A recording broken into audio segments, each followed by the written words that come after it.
Okay, so so I'm gonna have to skip this one for now. Yep. So exercise number one for today, they call this one the bouncer. All right. So the basic point here is to restrict the underage customers using age verification. So for this exercise, we're using everything that we have learned from the first to the second session. All right. So everything that we have learned so far, everything we have discussed, we're gonna use all of those and apply it here. Okay, so the task is to create a digital bouncer, ask for the user, ask the user for their age.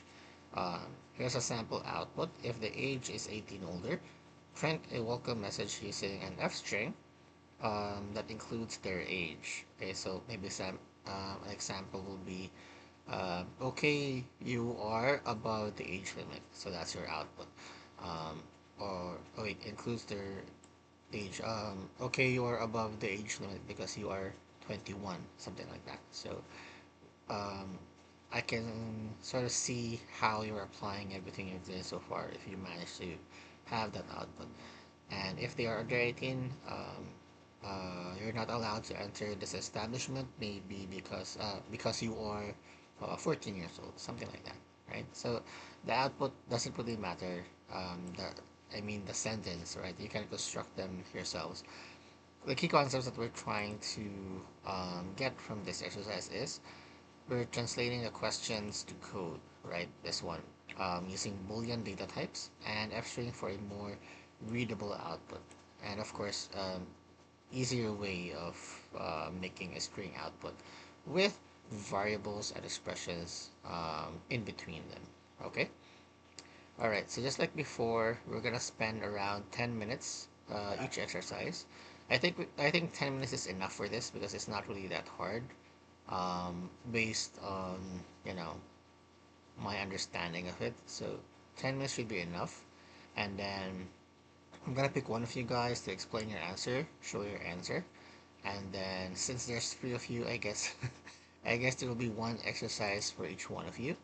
The way that I designed my exercise is that it starts with um, easy and then with medium and then hard. So that's how I kind of look for exercises, right? So let's start with an easy one. So that's why I said 10 minutes is around enough for this. And yeah, okay. So I'm gonna have to, let's see. Uh, how should I do this? Should I? Okay, so I guess I'll turn off my camera for now, and then switch here. All right, and then I'll do a timer on my phone, 10 minutes, and then get back to you guys and take a look at your answer. Okay, so it's 1:20 on my phone. Um, yeah, timer starts now.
Okay, time's up. Was anyone able to finish their code? Joker, I can do the bouncer, but the next is a bit difficult. You haven't even seen the exercises. But that's okay. Yeah, thank you for participating. The floor is yours, Joker. Hi, let me share you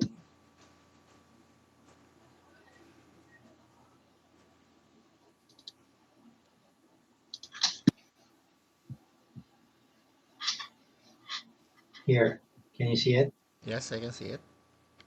Okay, so I created a variable age where I say yung input is enter your age, and then it converts it into an integer.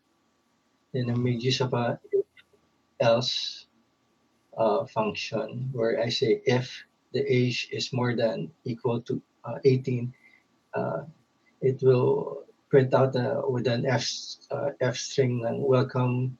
Your age is whatever age you put, and or anything more than equal to 18, then I say you can come in. If not, or else I'll print an F string saying, sorry, you must wait until 18 minus the age that it was inputted.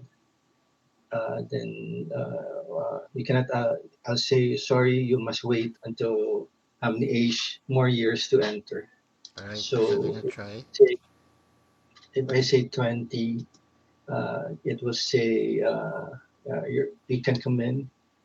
And then if I say uh, 17, sorry, you must wait one more year to enter. All right, very good.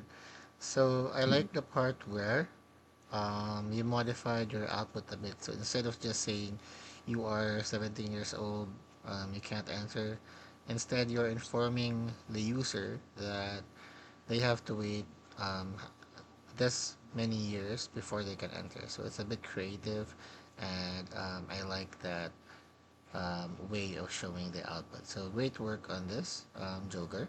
So I'm guessing the others should have, in one way or another, similar code, right? Because um, there's really no way, no other way in which you can um, write the code for this problem. I mean, sure, you can make it more complex or use different variables, but the thought would almost be exactly the same as this. So, yeah, great work on that, Joker. Okay, so that's Okay. an impressive start. All right, let's go to the next exercise. All right, still using the same topics, mainly last week and including the first sessions. The Fizzbuzz multiplier, right? So this is application of logic on mathematical operations. So the program is simple. Um, Write a program that iterates through numbers 1 to 50. There's no practical purpose for this. It's just a challenge to students, right? So it's not a practical exercise. Here's a sample output. So if a number is divisible by 3 and 5, we will print high voltage. If it's only divisible by 3, you will print low power. And if it's divisible by 5, it will print grounding. Alright? Otherwise, just print the number itself. Alright? So the main point here is that you know how you were very understanding of the if, the Boolean data types, the expressions, how to detect those values, if they're correct or not, is the main point here. So if you understand, if you are able to finish this exercise, then I'm confident that you understand those concepts. So this is, I said sample output, but it doesn't really show what it looks like. So let's say we have like the values 1, 2, 3, 4, 5, 6. All right. So what does it say again? It says if divisible by 3, low power. I'm gonna copy this one. All right. Copy this one. Put it here. So if it's 1, the output here should be 1. If it's 2, the output here should be 2. If it's 3, the output should be low power. If it's 4, the output should be 4. 5, the output should be grounding, right? And so on and so forth. The only number closest here that I can think of that's divisible by 3 and 5 is 15. So if it's 15, it will say high voltage, alright? But the point here is that your program will iterate from 1 up until 50, alright? So instead of just 1 to 15 here with some skips, right? Here in my example, you need to show numbers 1 to 50, alright? So that's the main challenge. Alright, so I hope everyone gets the explanation. It's 1:36 on my clock, so your timer starts now.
Alright, it's 1:46.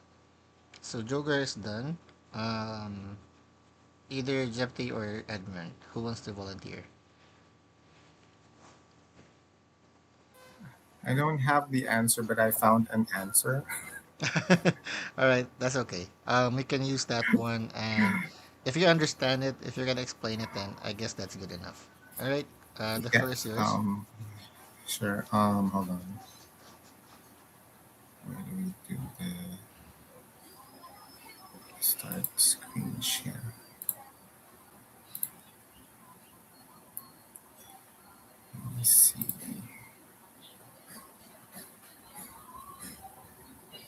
Okay.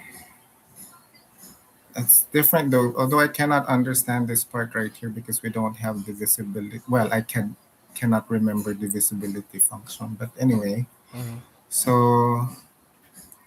so for num range in range from 1 to 51. So go through each number from 1 to 50, one by one, right? And then so it will check 1, 2, 3, 4, and then up to 50.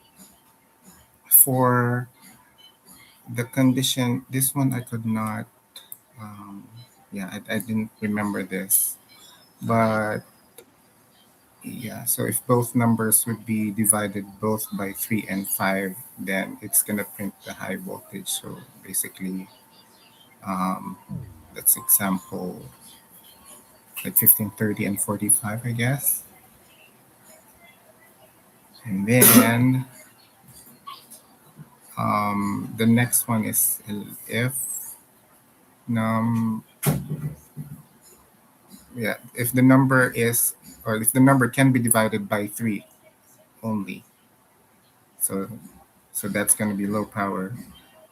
And then if the number can be divided by 5 only, okay, got it, okay. Then that's going to be grounding. So let's see. alright. Can you run a code? Okay. Okay. Alright, that's exactly how I imagine the output would be. Okay. Alright. Yeah, So it's I have a working. question. Yeah. Yeah, with this one right here. I mean, when I was checking the slides, though, we have that this as remainder. Mm-hmm. Uh, um, Yeah, like I'll go in ahead and explain that one. sure. So, Okay. yeah. Hold on. Thank you for that, Dempty. All right, so it's good that you were able to use your research skills and looking for an answer. Yeah, it's. I'm not gonna lie, it's one of the important skills to have in this field because Mm, most of the times you're gonna encounter problems, and then if you are allotting like hours already and you have found no solution, then odds are you're gonna have to go to online and forums, ask questions there, post questions there, because odds are someone else has already encountered that problem, or if not, then they can also help you around. So, where do you ask those questions? One would be Stack Overflow. That's the default, right? The other one would be um, to the actual language or library you are using. So, for example, Python. There's a community of Python developers, users. You can post your question there, and then, um, well, how does this work, or what does this mean, right? Or just a quick Google search. Sometimes some answers come out of there. Okay, so that's one of the key skills, really. All right, so down to the question. So, what is this? This is actually an operator for getting the remainder. We call this one the modulo operator. All right. So the way that this works is very simple. So say that we were trying to check, right? We were trying to check if a number is divisible by 3. Okay, so yeah, here only divisible by 3, right? So what happens um, when we're dividing things, right? So how do we check that one? So it's very simple. So let's say the number is 1, right? How do we check if it's divisible by 3? So we divide it by 3, right? So what would be the answer if we were to divide this one? 1 divided by 3. So without going into decimals, right? If you're doing the long division, the remainder would be 1, right? Now, if we go to 2 divided by 3, okay, it's still not divisible. If you were doing long division on this one, the answer would still be 2, the number itself. Now, if we go to 3, right, what do you do with 3? You put 1 at the top, right, and then put the number itself, and then you subtract both, and then you get what? You get 0. So this is why in your code earlier, it was trying to check if number x is divided by a modulo 3 is equal to 0. That's what it was trying to check. Alright, now if you pair that one with the first condition, right, it needs to check if it's divisible both by 3 and 15. The keyword here is the and. So it needs both to be divisible by 3 and 5. So we're gonna use um, the logical operator and here because we need both the left and right of this to be true. So x modulo 5 this time, and then this is how you check it as well. So that's the main reason why the code appears like that.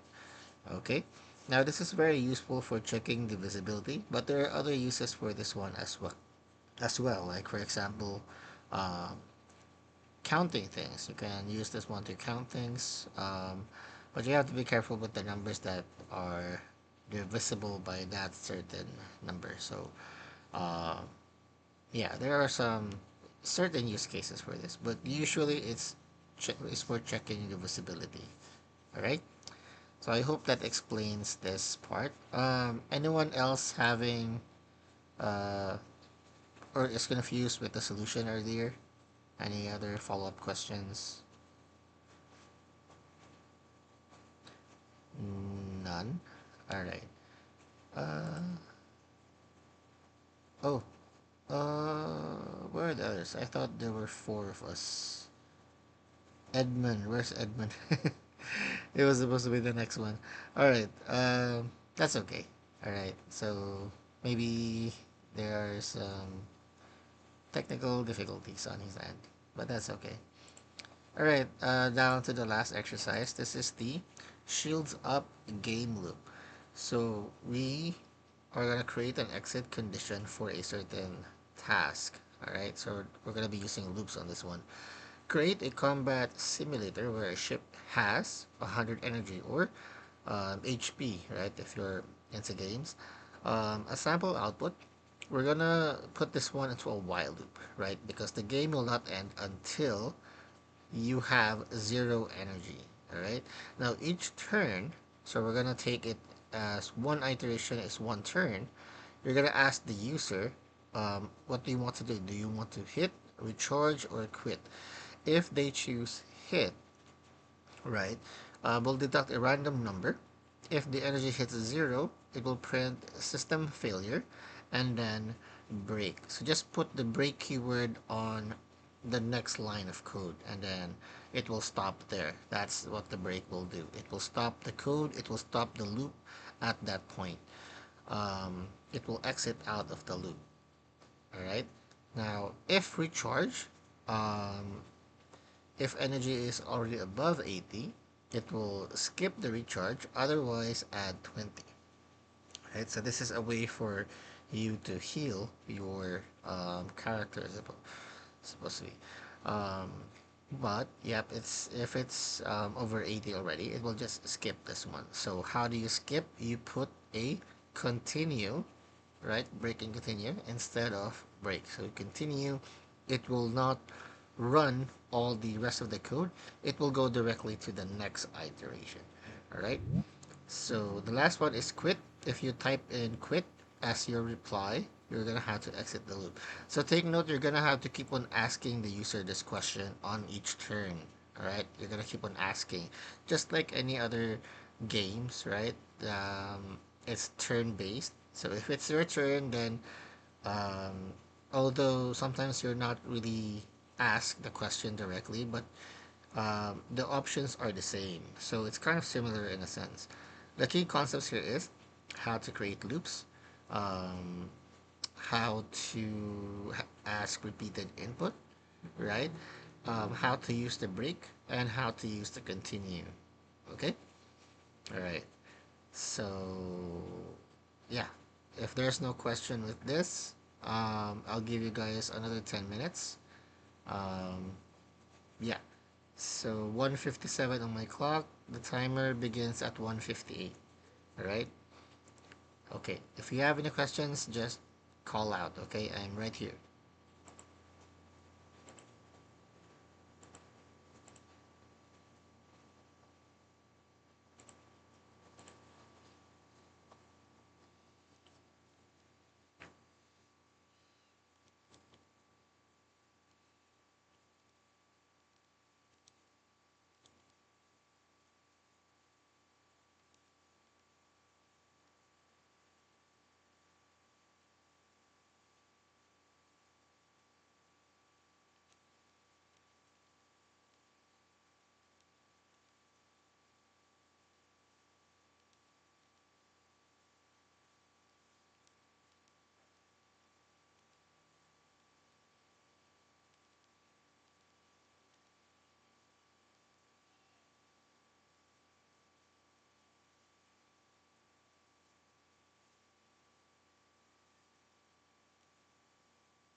All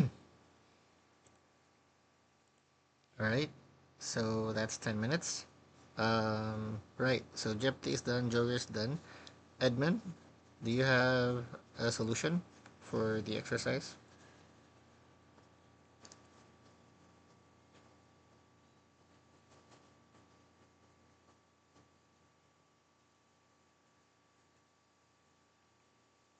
Hello, Edmund? Are you here?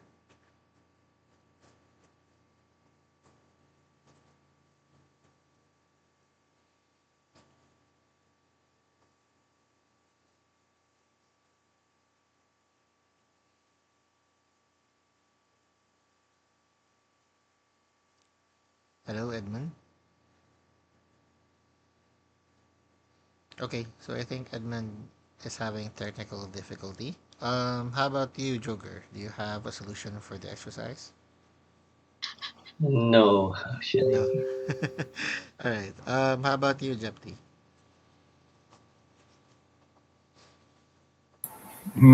No. No. Okay. All Yeah. right. So we'll just answer this one together. This time. All right.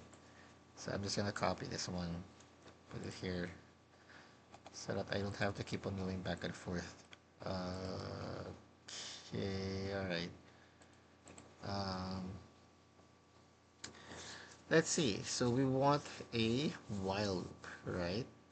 So let's see. Energy. So let's start energy as something that is 100 at the very beginning, right? Now, what we want is um, it will run as long as energy is above zero, right? So while energy is greater than zero, not equal to zero, because if it's zero equal to zero, then it should stop, right? Okay, now we have to add some indentation. Here are the questions. So we're gonna have to ask the user, right? Let's save that one as the answer, for example, and then input, right? So input, this will be a string, so that's okay.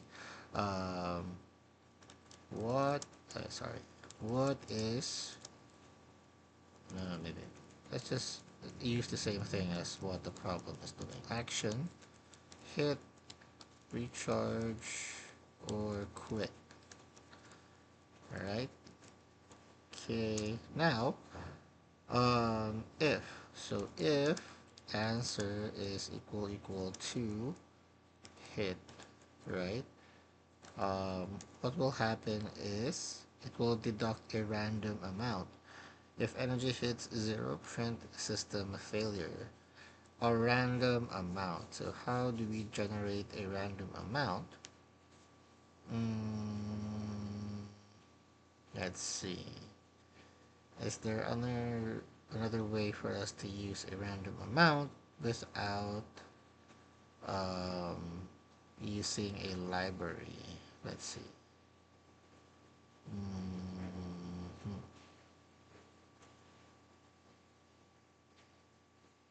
A random amount.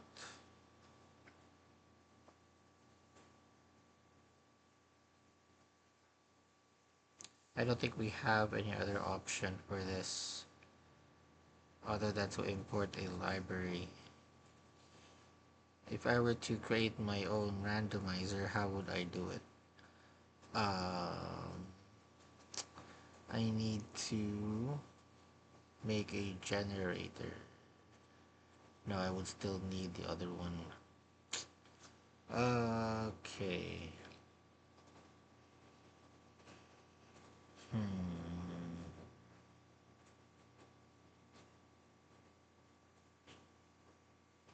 Alright. So, for the sake of this exercise, let's just use a library. Let's see if I still remember the correct name for this one. It should be import random. Um, and then let's see. Random dot int. I think it's this one. Let's do a quick Google search. Alright? Random library Python. Here is the, let's just use the AI. Import random, random, random, a floating point random, rand int. Okay, yeah, let's do this one. Yeah, I think that's good. Random, rand int, a, b, two numbers, integers. Alright, let's do that one. So it's not random int, rand int, two numbers, so 1 and up to 20, including 20. Um, right, so energy would be equal to mm, energy minus random dot random. But we could have just written this one like this. It would still work, just to make it shorter. So we could have said energy minus equal to this one, right? But that's okay. If we're talking about efficiency, this is much more efficient compared to this one, right? But that's not really important at this point. Right, so we're done deducting a random amount. Um, I said random amount, but I just wanted to limit it to 20 so that we can have multiple turns, right? Um, Next is if answer is equals to recharge. Alright, what will happen? Wait. Why am I using if? It's elif. Alright. What would happen? Recharge. So I have another check inside of this check. Skip the recharge, otherwise add 20. Okay, so if energy is greater than or equal to 80, then what will happen is energy is equals to energy plus oh no, wait. If energy is greater than 80, it will skip, so we'll write continue here. Else, we'll add 20. So energy is equals to energy plus 20. Alright, so that's for the recharge. Next is elif. Elif. No, we can't say an else. Because what if the user did not choose either of the three, right? So we need to reserve the else for wrong inputs. So elif answer is equal to quit. What will happen? Exit. So at this point, we'll just put break here. So the moment that a break is encountered, it will stop immediately at that point, and Python would go directly to the next line after the loop. All right. So if we were to go outside of the loop here, say print outside of the loop, just so that you guys can see that we're outside of the loop, right?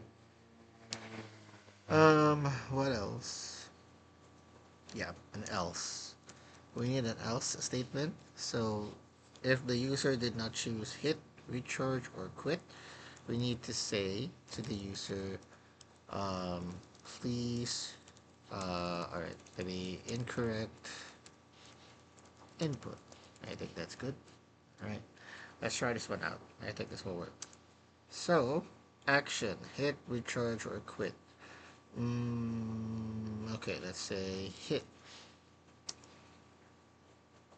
Mm, let's see, name energy G. Energy. And also, it's not really good if we can't see the health, right, at that point. So we need to see the health. Print um, F of health is energy. Oh no, wait, why health? Energy. Energy of energy. That one. Alright, let's try this. That's wrong. Okay, now we can see the energy. I'm gonna say hit 97. Okay, let's try it a few times. Hit, hit, hit. All right, so now we are um, below 80, right? So if I say recharge, it should add 20. Recharge. Now it's 82. That's correct. If I say recharge again, it should skip, right? Recharge. All right. Um, so there's no feedback, right? So whenever you're creating something, it's good to implement feedback, like to the user, right? Like we said recharge, but oh, it's still the same, right? Um, we cannot infer that the user will automatically understand. We have to inform them that that's what happened underneath, right? So we can add a line here, maybe a print statement that just says energy, energy. Um, let's see, energy at optimum amount. Yeah, something like that, so that it goes together with um, the concept that we have here, energy, right? Okay, so we'll just continue this one for now. Let's go back to hit, hit. All right. So there's another thing. We say hit, but um, we have no feedback for it, right? So we need to put the feedback here as well. We can say like, so after deduction, um, you were hit for um, no, wait, energy. Okay, damage for 80 energy, energy. All right. Now we need to save this one to a variable called dmg so that we can access it again later. So we'll cut this one here. What's happening? And then put dmg here so that we can see the damage that we're doing to the user, right? And then finally a quit.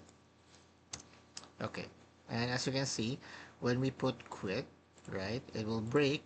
So that means we don't have to wait anymore until energy is less than zero for Python to exit the entire loop, right? So when we press quit, Python will stop here and then go directly to the next line outside of the loop, which is this one, right? It will ignore the blank ones.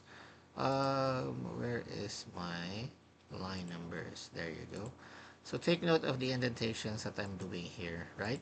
Each time that you want to add code that's underneath a certain group, right? Or do you want that line of code to belong to a certain group, like an if, an elif, like this one, right? You need to consider the indentation, right? And this one belongs to this one, and so on and so forth, because we're getting deeper and deeper in this part. Okay, let's try that again, but with more feedbacks. All right, so energy hit. Okay, you were hit for 17 energy. Energy is now 83. All right. Um, Hit again. You were hit for 3 energy. 13 energy. All right, recharge. All right, recharge. Okay, energy at optimum amount 87. Okay, and then quit. Oh wait, let's try making it go down to zero. Hit, hit, hit, hit, hit, hit. You were hit for 11. Okay, so yeah, that's something that we can improve on. We could have put um, maybe something like this. Print and then game over. Something like that. Also, we could have put a print statement here where it says you recovered 20 energy, right? Just more feedback things that you can show the user, right? So this is my solution to that. exercise. So apart from the import random, right, and using methods like this one, which we haven't really discussed yet, right? So I didn't consider this one when I found this exercise. We were using something random. I forgot that this is in a library, but that's okay. It's not really that hard to look for this library. As you can see, even the AI here has found it very easily. Okay. Um, let's see. All right. Any questions about the exercises? And I see Ken is here. So good afternoon. Thank you for joining us. All right. Yes, sir. Okay. um, did everyone understand the solution for the third exercise? Give me a thumbs up if you're okay and good to go. All right. That's one from Edmund. Oh yeah. Okay, Ken. Yep. What's your question?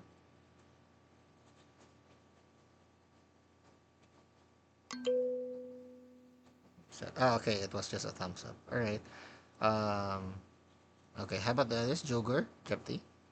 Are you guys good?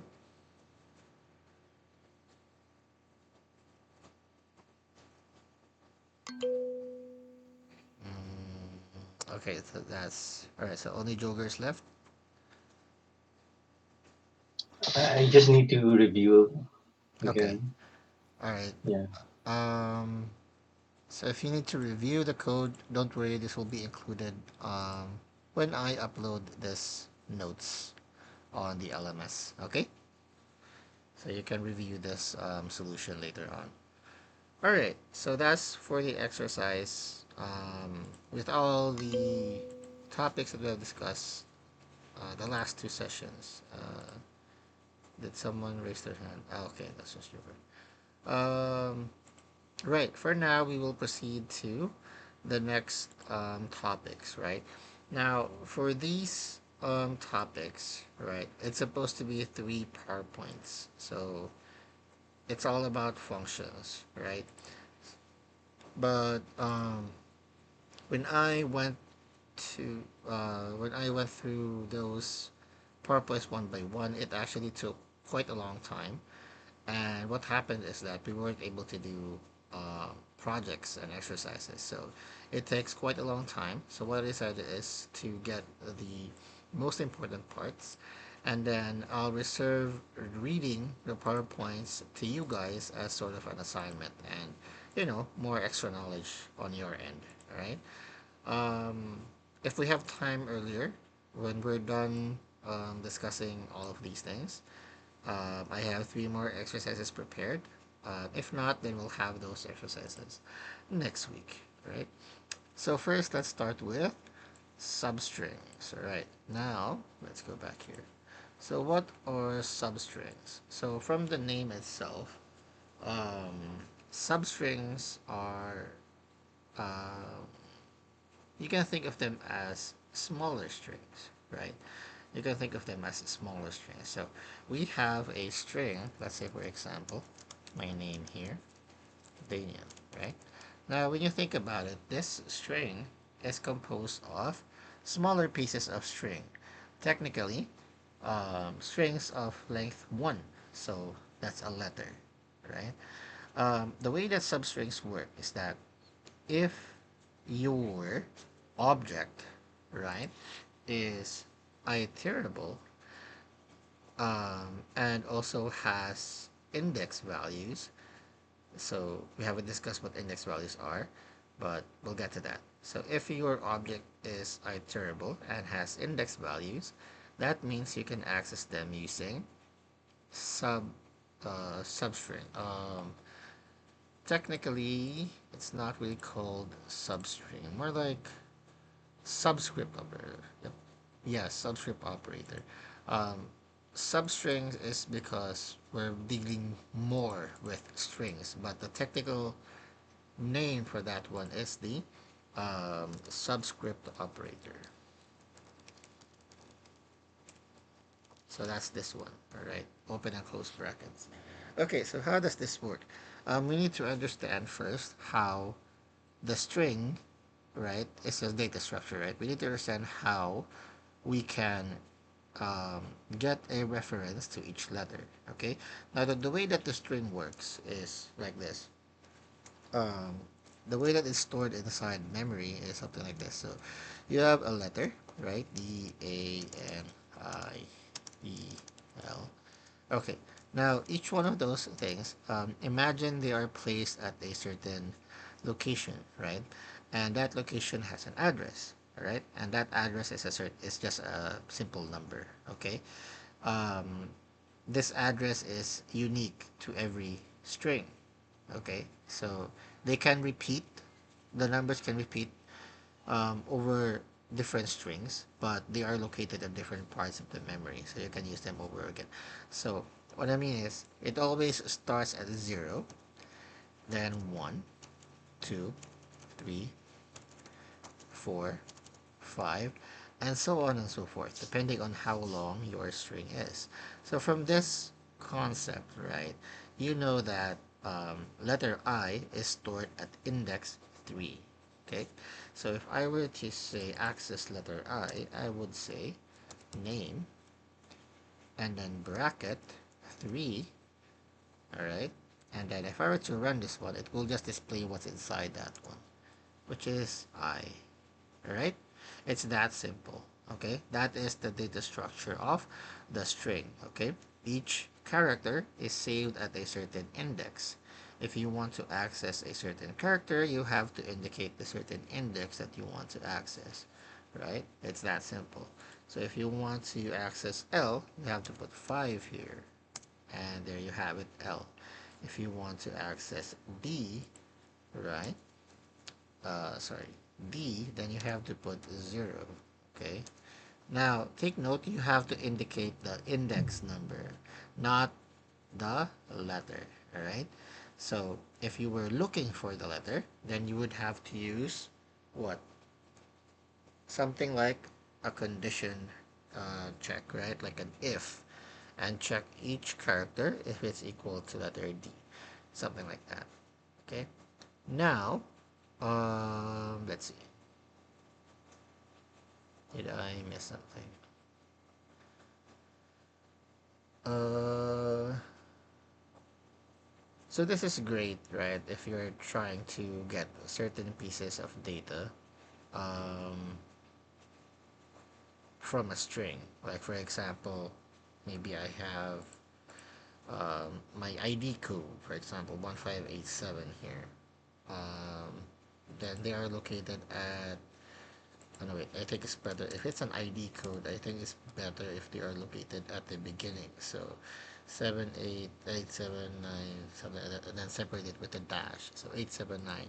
So this is my uh, index numbers, right?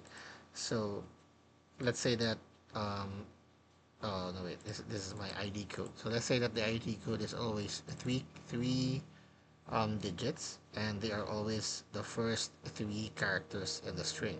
So what you can do is just get the three characters, right? And then combine them either by string concatenation or um, string concatenation or oh wait, yeah, string concatenation is the only way.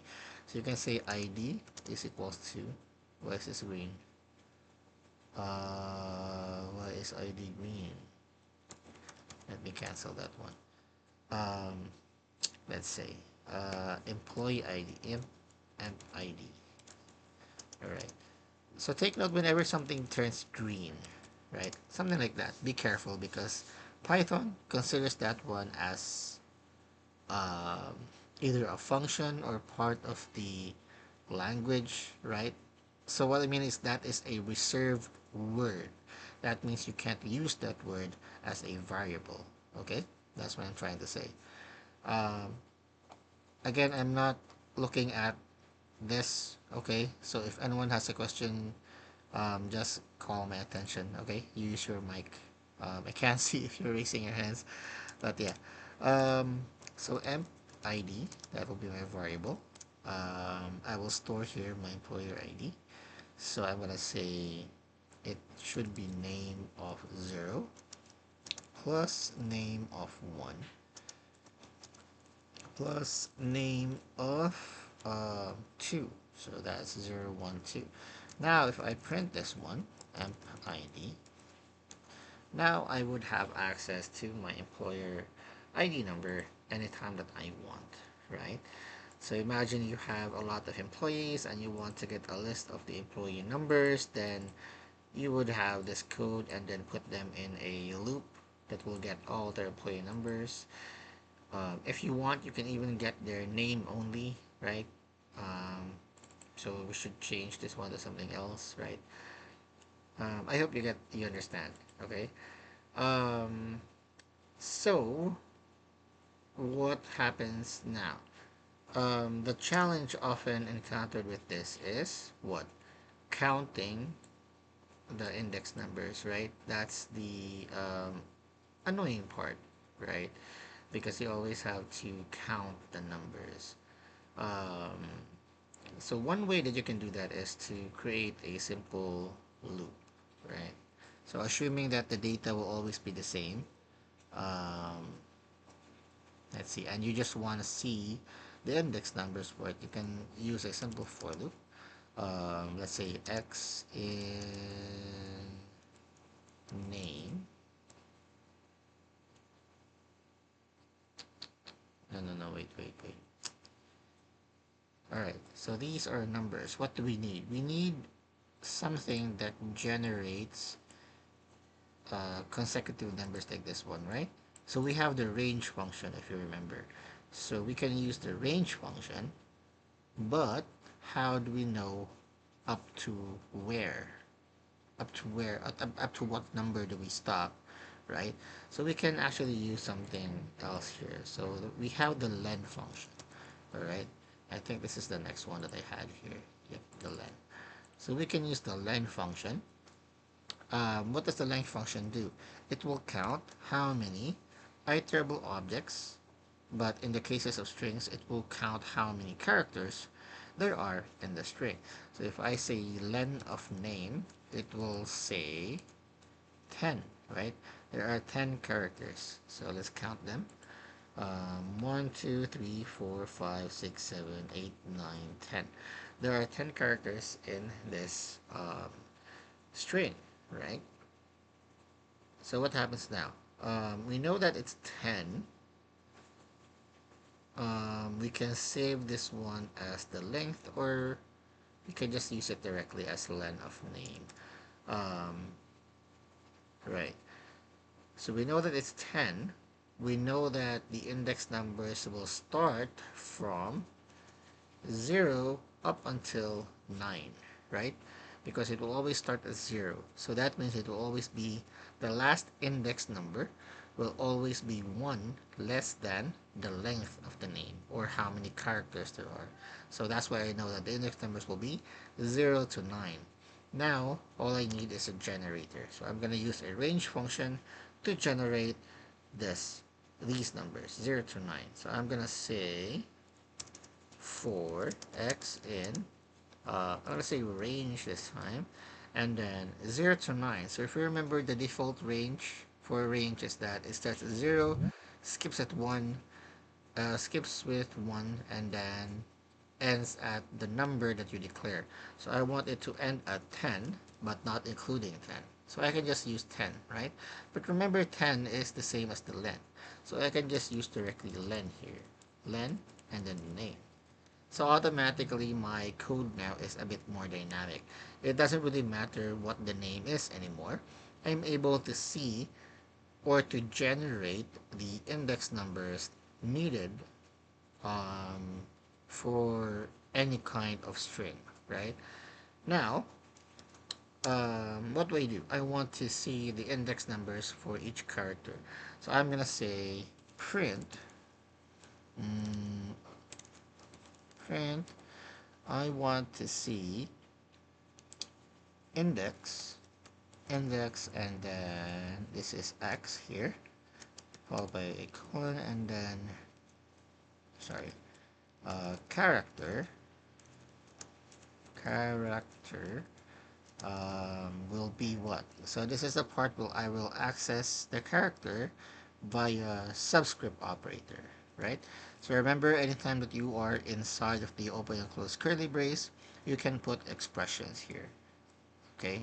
Mainly, um, the safest way is that anything inside of the open and close bracket is a valid Python code. So yeah, you can do anything you want inside of those things. Character, name, bracket, and then whatever the value of x is, like this one. Alright, so when I run this code, I should be able to see um, all the all the index numbers for each character.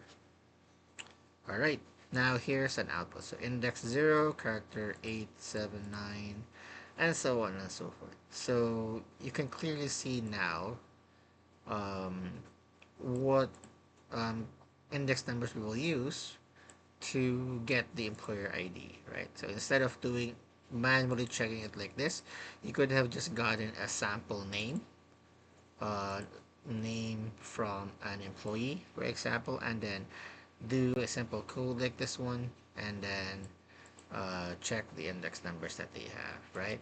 But you can just easily count 1, 2, and 3, 0, 1, and 2 here. But um, I digress. So this is my point here, and you can expand this one to anything that you want, right? Like um, soon we're gonna be discussing about lists and dictionaries, and they are also iterable um, data structures like strings. So you can use this one as well to access each one, and then see the value that is inside of them one by one. All right. But for now, this is where we will apply it. Okay. Um, One more thing. Getting the employee ID like this one is a hassle, right? Um, you are doing it one by one. So we can actually declare a range of index numbers if you want. So we could have just said it like this. So employee ID uh, 2 here in this case. I could have just said name. If you want a range of numbers, right? If you want to get just a range of index numbers, you could indicate it like this. So you want to start from 0, put a colon inside, and then the ending index number. So it's 2.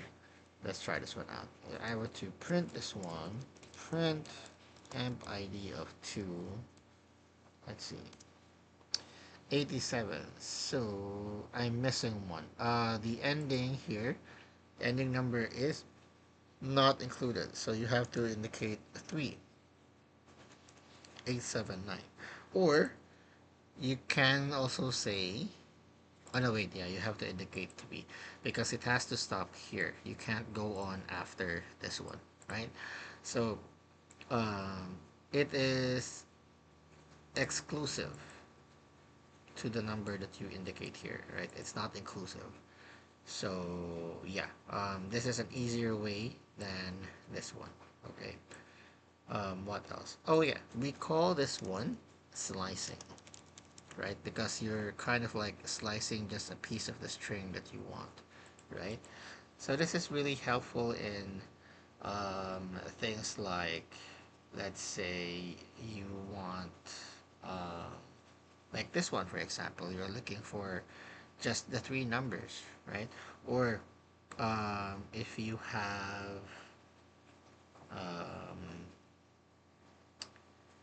dates, right? Let's say your string is a date, like let's take today's date for example. It's if it's a number format, it's 03/21/2026, right? So if I were to look for that here in the for loop, the year would be indicated at 47, right? So we can say if we want to get the year 47 at this point, 47, it's missing one, right? If we say 8, but remember there's no index 8, right? But let's try this one out. Okay, so it will still work even though 8 doesn't exist. Or you can just leave this blank because we're technically saying here start at index 4 up until to the end. Okay, so you can do that, and then it will still output the same way. So that would be your year. All right. So assuming that all the dates are formatted like this one, then you can easily get the years um, that's indicated on that string. Okay. Any questions so far? None. All right. Okay. So if it keeps on going like this, no questions, then I think we'll end a bit early today, preferably with exercises. All right. Again, in the PowerPoints, there are more examples there, more in-depth explanations, but they serve as extra knowledge, right? It's good to have, but what we're discussing here right now is the um, main topic, right? So we're done with these things, right? And since we're into checking things, right? So you're slicing a number. If in, we can use an if in if you're trying to check. Where is it?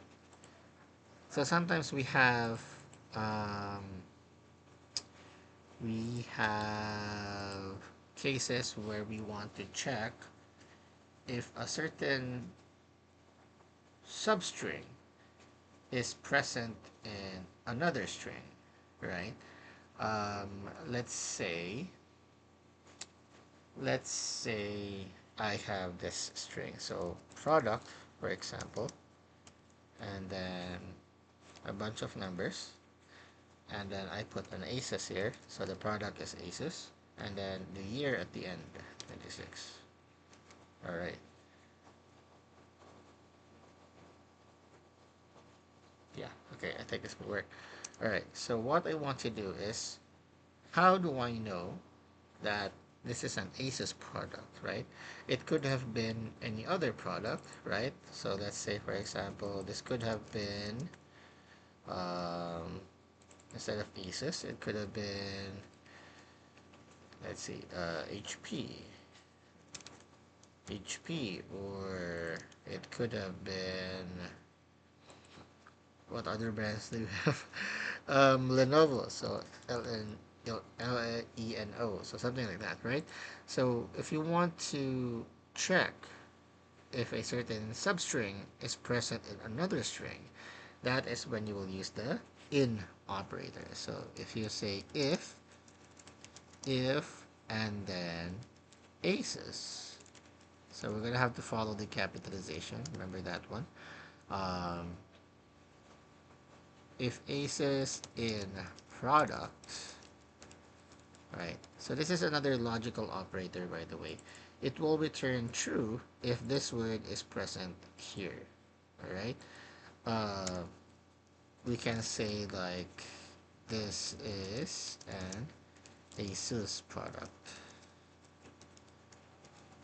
Alright, so as you can see, it detected successfully that this is an Asus product. But if we were to use this one, right, the HP one, and then run it, let's put an else statement here. Else. We'll print this is another brand. Alright, so as you can see, it didn't read in any of the substring the word aces. So it's going to return this is another brand. So this is really handy if you're looking for specific substrings in other strings, right? So instead of you like doing this one manually, getting um, the location of each product, right? What you can do is use the in operator, right? And it will do it for you automatically. It will search the entire string block by block. So it's gonna search aces in this part here first, and then next is here, and then next is here. So 4 by 4 every time, right? Until it sees a match. If it finishes the whole string, and it did not see a match, then it will just go to the else statement. All right, so it's that easy. So substrings, len, um, slicing, and the if-in operator. Right. Next is the number systems conversion. So um, you guys know that we are using the decimal system, right? So that's the numbers 0 to 9, okay? So this is a common mistake. The decimal system is 0 to 9, okay? It's not from 0 to 10. What other number systems we have? We have octal, right? We have hexadecimal. We also have binary, right? And in fact, you can create your own number systems out there, but these three are the most popular ones, right? So whenever you're dealing with memory, memory locations, memory locations, you will often see um, a number with an X, right? So something with an X and then blah blah blah blah. So that's an indication that I think it was 0x, not a number. 0x, that is an indication that you are looking at a hexadecimal number. So if you guys have encountered errors in your laptops or devices, and then you see a blue screen where it says memory leak somewhere at 0x number, that's a hexadecimal number, right? Um, where else do you see hexadecimal? It would be for colors, right? There are different ways of representing the hex. So you can see this one in colors. Um, let's see, binary. Usually you can see binary in assembly language. So assembly language is coding where the language is very close to um, machine code, so ones and zeros. Okay, um, is this still like practice in this day and age where we have high level programming languages like Python? Yes. Mostly it's hardware developers, producers, right? So they are the ones that do assembly languages. Um, I've tried this one before. It's very difficult. It's very error prone, and it's a lot of stress because all you see is ones and zeros, and then you have to be familiar with different conversions like the what would happen if you pass a 1 and 0 on an XOR. We have an XNOR. Um, we have simple OR and the AND, right? Those kinds of things. In fact, everything that we're doing here in our devices always passes to these things at the lowest level, right? Um, and each of these things is a transistor underneath, a very small transistor. Um, and certain combinations of these stuff will generate um, another value of 1 or 0. Okay, so depending on the combinations that you have, it will create a different um, result. All right, so yeah, but we're going off topic. The chances of you guys using these things are minimal, but it's good to know that this option exists, right? Why do we? I don't really see this one applied a lot.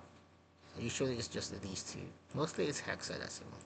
Um, but why do we have these number systems? So the main point here is that they are more compact in expressing large numbers. All right. So for example, we have decimal here, and we have a very large number. If you were to express this one in octal, hexadecimal, or yeah, octal or hexadecimal, it would be in a shorter format. So you would be saving what? More memory because you are storing a larger amount of value, technically, in a few characters. All right. Of course, binary would be a lot longer than this one, right? But you know, That's the main point of having different different number systems. Okay, now let's start. How do we convert, right? First, let's start with um,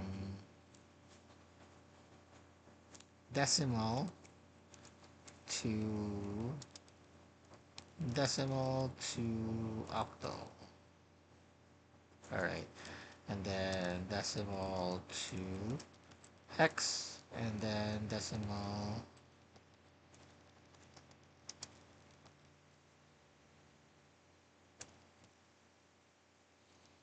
to binary. All right. So all of these things is just one simple function actually. Number is equals to 5 or wait, 50. All right. So if we were to convert this one to octal, we would just say print. Um, oh wait, no, I'm just gonna use print so that we can see it on the output. But the function that we will use is actually int. So int. Remember, int is used for converting the string, right? Here we're gonna use int to uh, change it into a different number system. So number, number, and then you indicate here 8 for octal. Alright, so if we were to run this one, print, oh, am I having an error? Am I using it incorrectly? Unexpected, okay, yeah, unexpected indentation, sorry. Bin to complete Y. Alright, I'm missing a. And can convert non-string with explicit base. Alright, so we have to use this one as a string. Non-string. What is happening? Okay, save it. Refresh. Okay, apologies for that one. String of 50. Alright, so now if we convert this one to octal, it would be equivalent to 40. Now it doesn't seem much, right? But let's try a bigger number. Something like that. And then run it. Invalid int. Base 8. I guess we're reaching the limit. Let's try 4 numbers. Alright, so it's 2981. Mm. Alright, never mind. But as you can see, it works, right? If we go now to hex, like I said earlier, I don't really use this one a lot in my work. Um, Unless your work directly involves these number systems, then you're not going to be using this a lot. But like I said, it's good to know. Hex is 16. Bin is 2. 5, 6, 4, 5. Let's just start with a smaller number than 50. Bin or int base to 50. It occurred in line number 13. Print 2.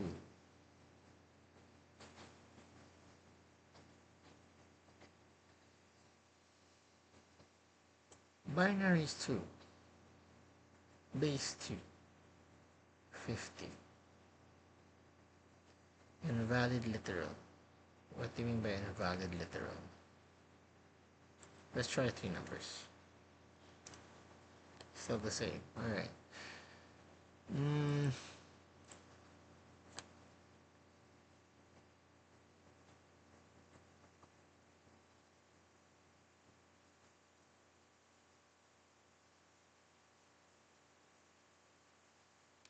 invalid literal. Invalid literal. What do you mean by invalid literal?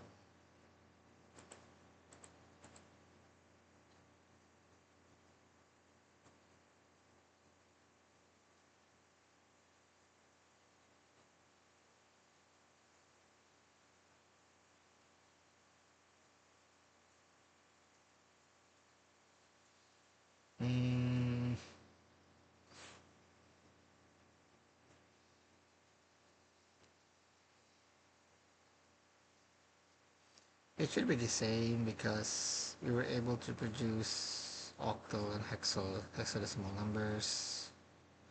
Valid literal. What do you mean by valid literal? I'm using the same number.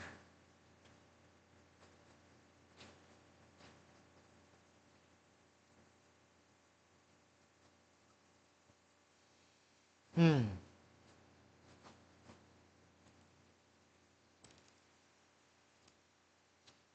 Still the same.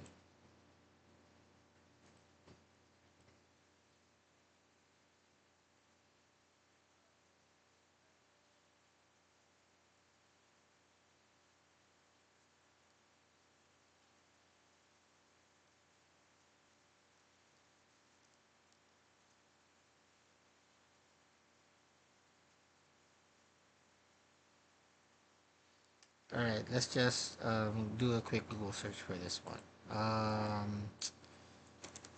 Int function convert to binary. Python. There we go.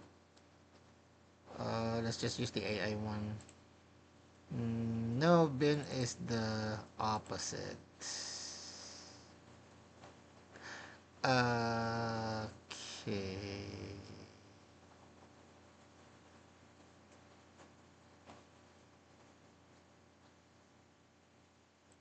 Oh.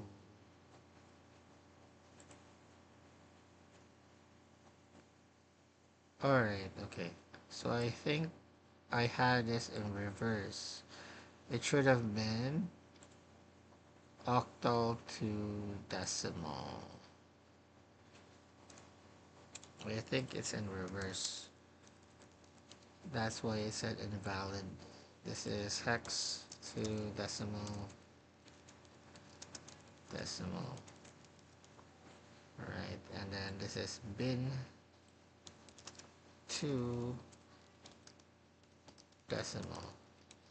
Right, because the number that you indicate here for the function is the number system for the one that we're trying to convert. So we should put a, yep, alright, octal number here, hex number here, hexa, and then binary here. I'll put those variables here, octal, and then hexa, and then this is binary. Alright, so octal number, it would be, it's 0 to 7. Oh wait, yeah. So let's think of 715 for now. So 715. Hex would be up to 16. Starting letters at number 10, or was it 11? 0, 1, 2, 3, 4, 5, 6, 7, 8, 9, 10. A, B, C, D, E, F. Alright, so up until F. So I'm gonna say 1 for F. I think this is valid. Okay, it should be strings. Binary would be, let's see. So let's say that we have 6 bits. I want to have the number 8. So 1, 2, 3, 4, 5, 6. So if it's 8, 1, 2, and then 4. So this should be 1. This should be 1. Alright. I think this is good. Let's try and see. Alright, now everything is working. So I had it in reverse earlier. So it should be octal. This is for octodecimal, hexadecimal, and then bin to decimal. The number that you indicate here is the current number system of the value or the argument that you're passing to the int function, right? So 715, the decimal equivalent of this one is 461. 14f is 335. And then this one is 10. I said 8, right? It's 1, 2, 4, 8. Oh, alright. So, if I wanted it to be 8, it should be 0 here. There you go, 8. Okay. Now, let's do the opposite, right? If you want decimal, um, let's have some kind of separator here on the output. Okay, that's good. So if you want decimal to octal, then decimal to hex, and then decimal to binary, right? These things, they have their own uh, functions. So we can say octal of the number 461. We're just going to do the opposite to check if it's really working. Print hex of 335, and then bin would be bin of 8. So we should see the numbers that we declared earlier as the output. Okay, so let's try this one. It's wrong. Okay, missing parentheses, run. Okay, so as you can see, there are some extra things, right? Like 0O, 0X, and 0B. Again, the first two characters are an indication of what number system you are reading, right?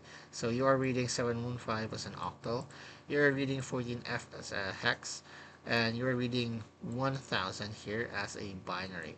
So as you can see, for the binary, it didn't include the last two digits because first two digits. I mean, wait. It's the last two digits. In binary terms, the rightmost part is the first, like where you first count.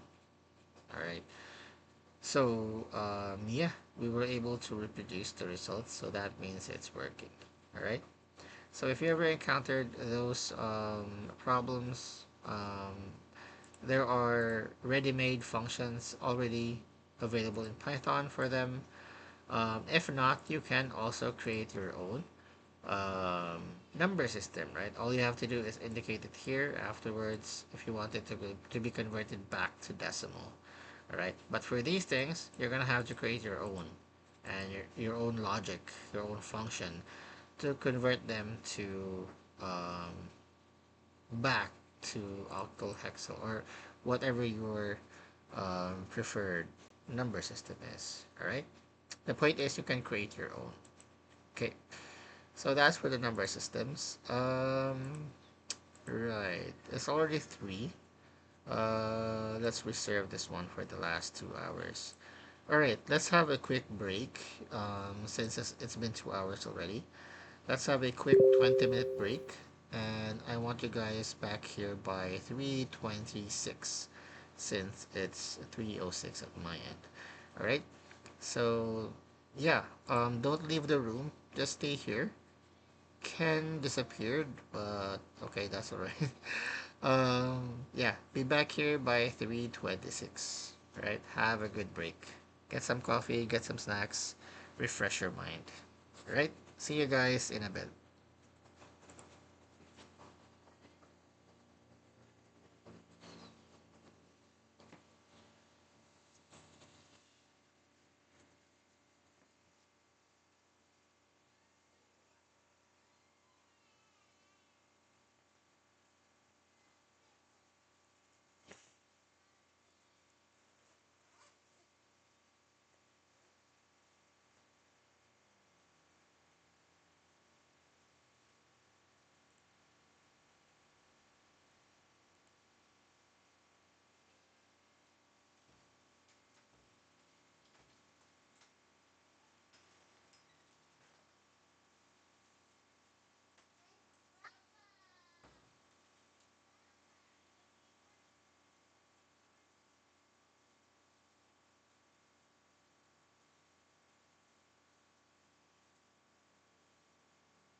Okay, guys, I'm back.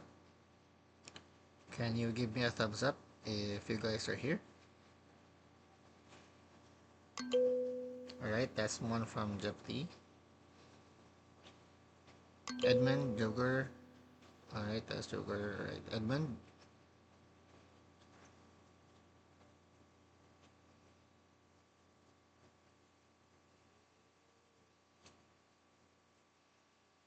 Hello, Edmund.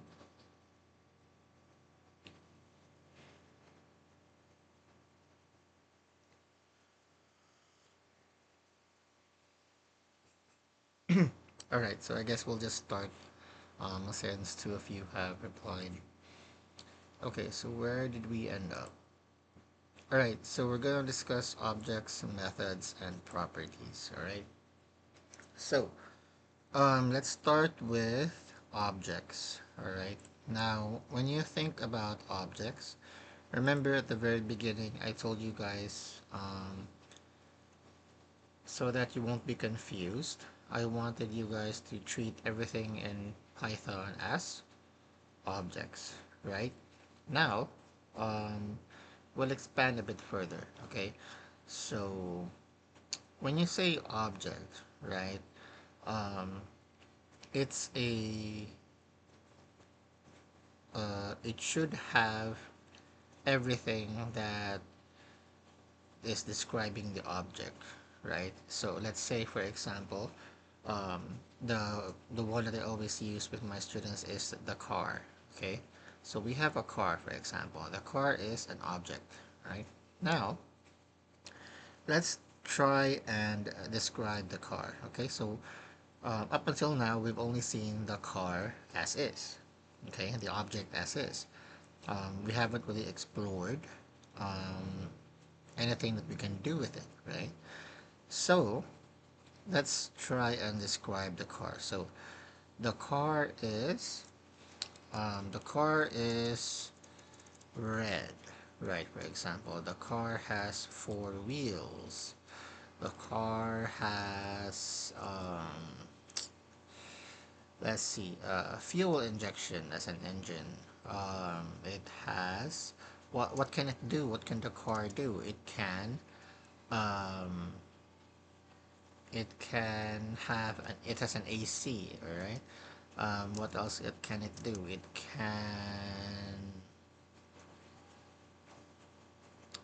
can drive up to, I don't know, maybe 200 miles per hour. It can um, uh, what do you call them? Removable, or maybe expanding. I don't know what it's called, but it may be expanding rooftop. I don't know what it's called, but you know the one that is that will disappear. I don't know how to call that one, but um, I hope you get the gist, right? So the rooftop of your car will hide itself, and then if you click another button, it will go over your head again. What else? What can it do? It can mm, adjust the steering wheel height. So some modern cars can do that. Steering wheel height. All right. Some modern cars can do that these days. All right, let's stick to these descriptions for now, but we can actually describe the car in a lot more detail, right? We'll just stick to these things. Now, let's categorize them, right? So, things that describes the car like um, things like red, four wheels, we can classify these things as things that the car is. You know, you can change them when you make the car, but um, they're most likely to be permanent, right? So there it has red, so we can classify this one as a property. Four wheels we can classify as property. Fi will be a property as well. Now for the things that it can do, right? We can classify these things as uh, things that how should I say this? Things that it can do. Um,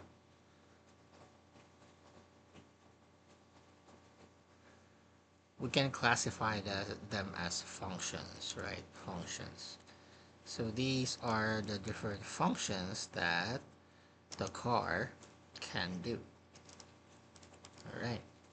Now, if we say properties, then that makes sense, right? Because it describes um, the object itself, right? As is when it's um, when as you see it. So red, four wheels, right? Those kinds of things. That's what properties are. Okay, it's describing the object as is. Now these functions, right? We are describing the things that the object can do. Okay. Now, if we were to translate these things into programming code, programming terms, properties would remain the same. All right. We're gonna go back to strings for this one. Okay. So instead of the car, we have strings, right? Now, what are the properties of string? We can say that it's composed of four characters. We can say that all the characters are uppercase. We can say that um, it has mm, 32 bytes. The size is 32 bytes, for example. All right. So these are the properties of a single string. Okay. So this is the car.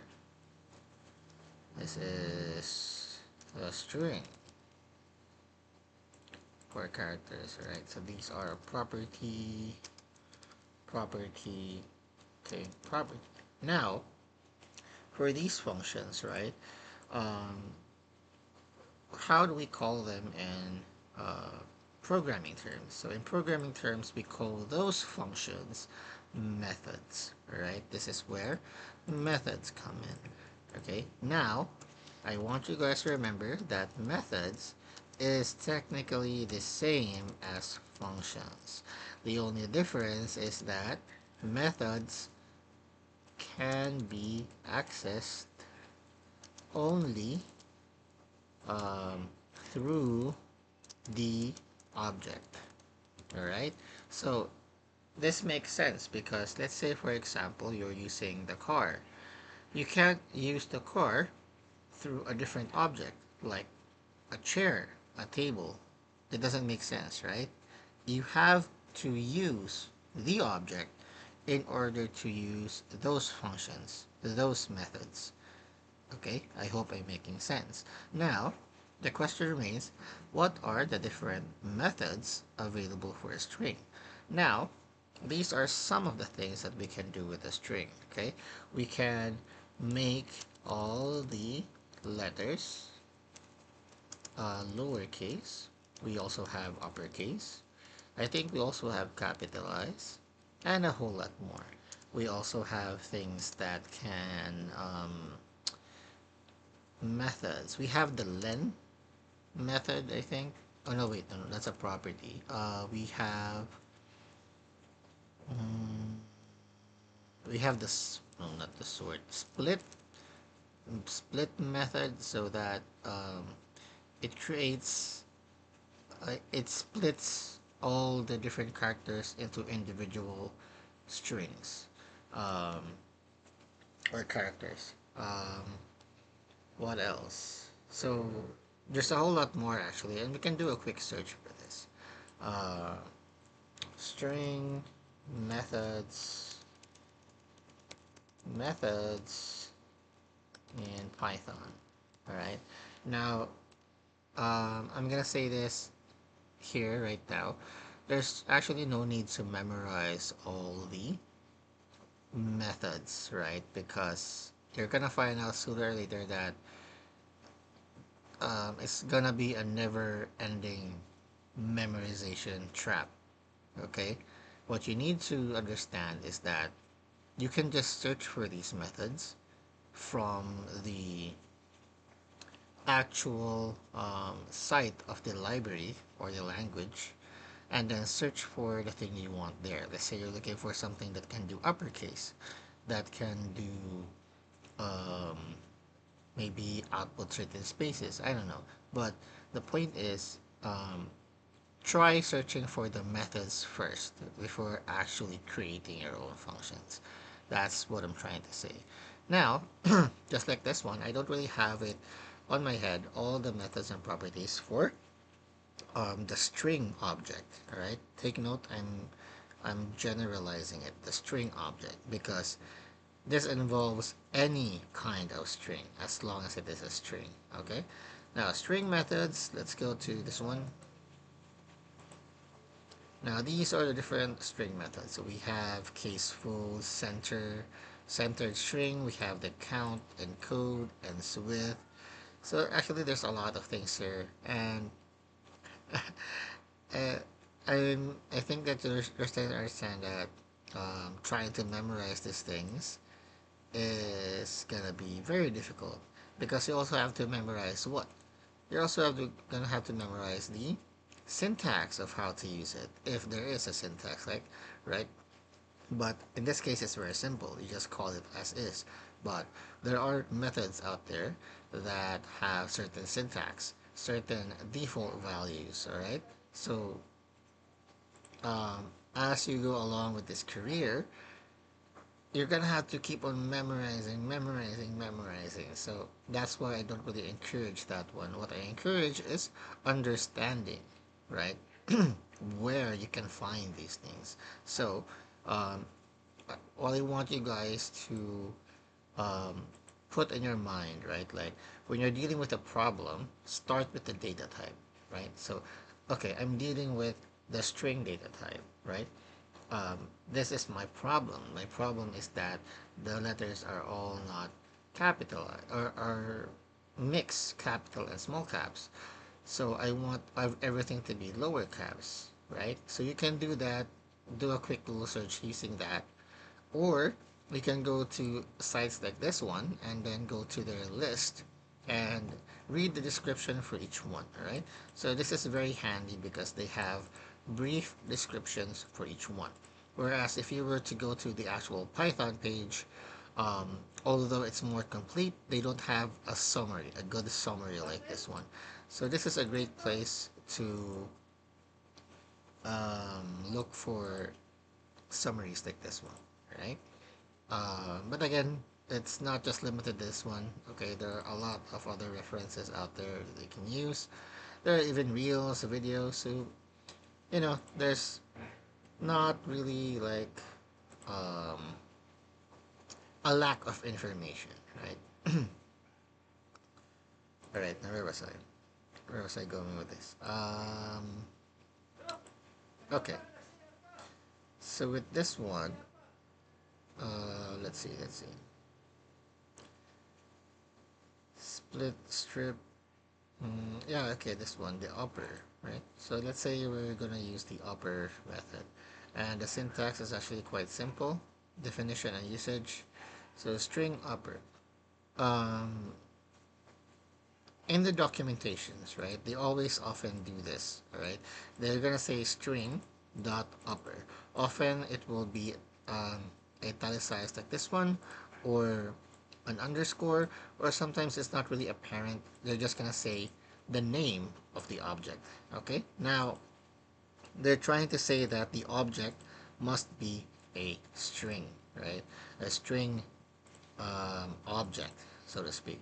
So it's not it's not that you need to type string.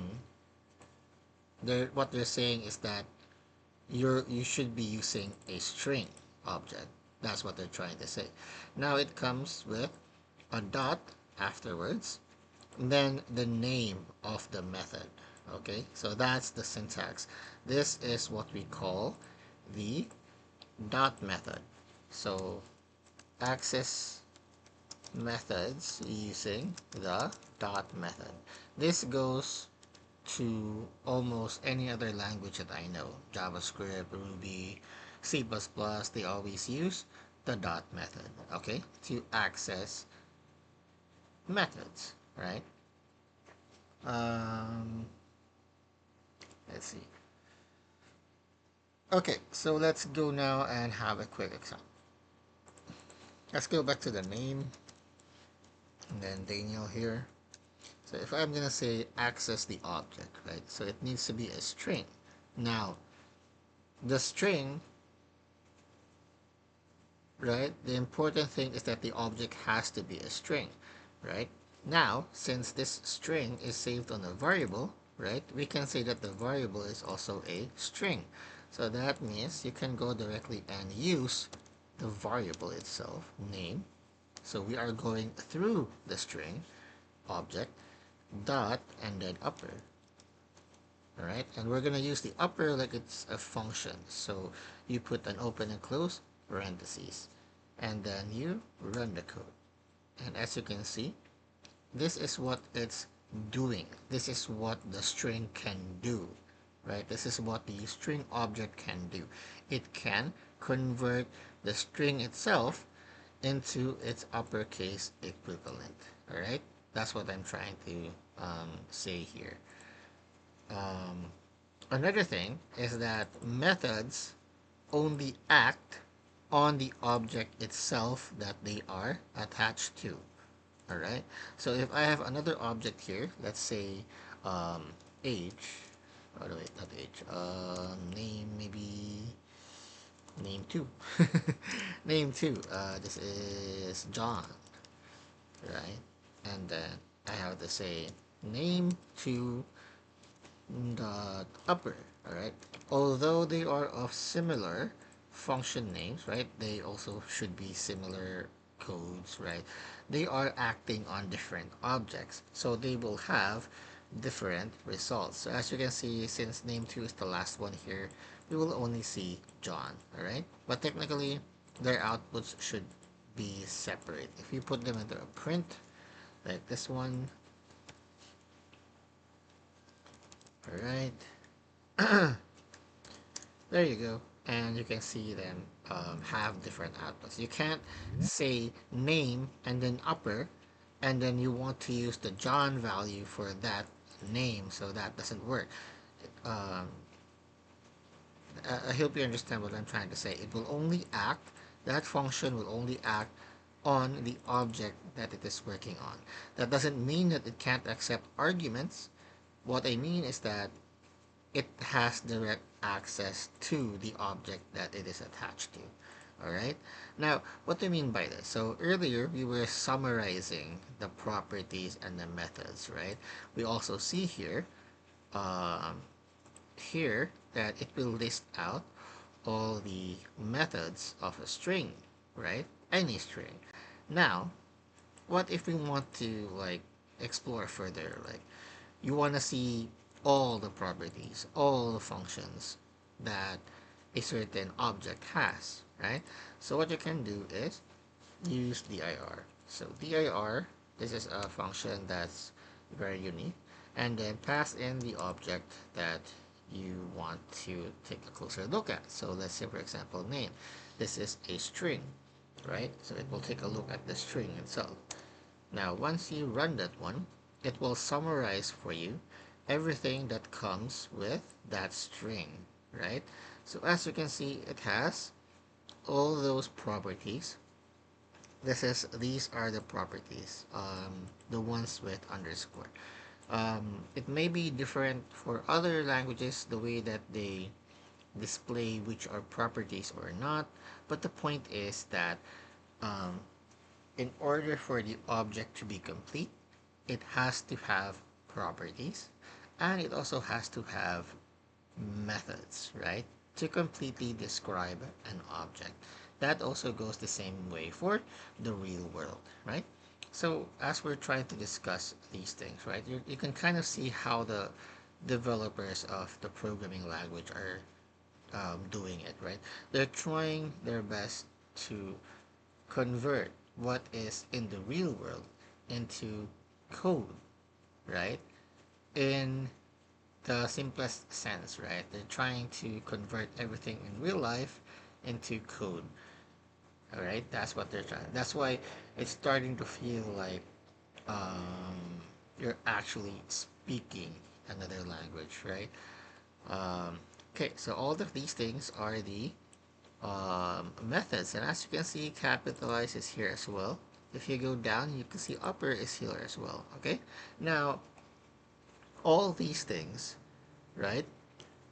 All these things um, are created together when you create the string object. So the moment that you declare this string, underneath Python, it also added all of these things, right? As we are creating the new string, it also included all of these things together with it, right? Just like when you manufacture a car, it will always have the different colors, the wheels, right? It always comes with the package. That's what I'm trying to say, right? That's why I told you that these things, everything comes on each string that you're using. All right. So that's objects, methods, and properties, right? So we have strings. What other objects do we know of? We have what else have we used before? Technically numbers, but we don't have number methods. Let's go. We have all right. So we have list, dictionary, tuple, set, file, keywords, exceptions. Okay, these things. We have these methods, right? And yeah, so I was right. Numbers technically don't have methods because they are the lowest data that you can get. So they only have properties, no methods. You can't you can't how to say this? You can't do something. That the numbers can't do anything, right? Technically, so that's what I'm trying to say. But the strings can. Okay, the list, the dictionary methods, right? Now, when you think about it, these data structures, right? These, yeah, you can also call them data types, right? String, list. Um, Take note that all of these things are just the basics, right? You can create your own data type. All right, I want you guys to stick that into your mind. You can create your own data type just as any manufacturer can create their own cars, right? So I want this car to have, I don't know, three wheels only. I want this car to have the color yellow. I want this car to have um, the ability to jump, so on and so forth, right? So you're not stuck with these things. These are just the basic things that comes with Python. You will be dealing with more objects in the future. That means more methods, more syntax, and then more parameters that you have to take note of. But if you can understand one, right, it technically is the same with anything else, right? So that's why I'm trying to explain this one as best as I can so that you guys won't be confused um, later on, right? I mean, you might still be confused, but if you go back and review this one, it might make more sense because it actually took me quite a while to figure this one out, especially because I had no one to guide me before with these things. So it was very difficult to understand things like parameters, arguments, even with the descriptions provided for me. It's different if someone else is giving you like analogies, examples, and stuff, right? All right. So that's for objects, methods, and properties. Okay. We used the dir earlier. Help. Yeah, we'll go with help. Um, so help, right? What does the help do? This is very useful, especially before the internet, because you can't readily use the internet before, right? So what the developers do is they put a help section in every language and in every library that was created. So if you say like uh, let's say this one, right? Name. Um, let's say you want to use the upper, but you don't know how to use it, right? So you need help. So how would you um, tell Python that one? So you would say, where is it? You would say, let's remove this one. You would say help name, right? You're starting with the object, and then dot help, but without the open and close parentheses. The the open and close parentheses, by the way, is an indication to Python that you are using the function, right? If you don't indicate it, that means you're only looking at the function. So we want to look at the function help. Sorry, not help, upper, upper, and then close it here. So if I were to run this code, I will see a description. Help on built-in function upper.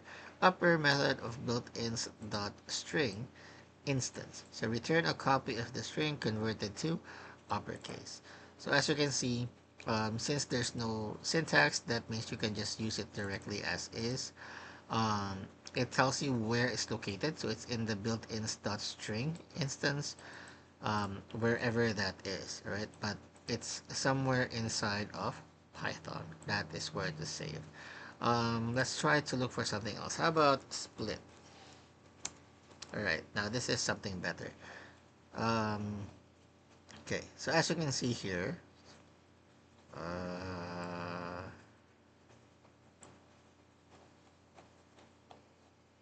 mhm. All right, there you go. I had the first. All right. Um, just like the documentations that we've been reading so far, um, this one, the help section, includes the syntax on how to use it, the defaults, the default values, a description of each parameter, right? Notes, if there are notes there, mainly useful for data that should be delimited, something like that. Splitting stars at the front of the string and words at the end. So basically, anything that you find on the internet can also be found here. Okay, again, this was very useful before when the internet was not readily accessible, but they still do this these days because um, I don't know, for documentation purposes. They just do this one still. Um, for me, this is one of the indications when a library has a good team. Like it's documenting everything. So that's a good indication for me that the library is good. Um, it's in the hands of um, people that really care about documentation and teaching the users how to use them properly, right? Okay. We're about halfway there. Any questions so far? Where is it? Here.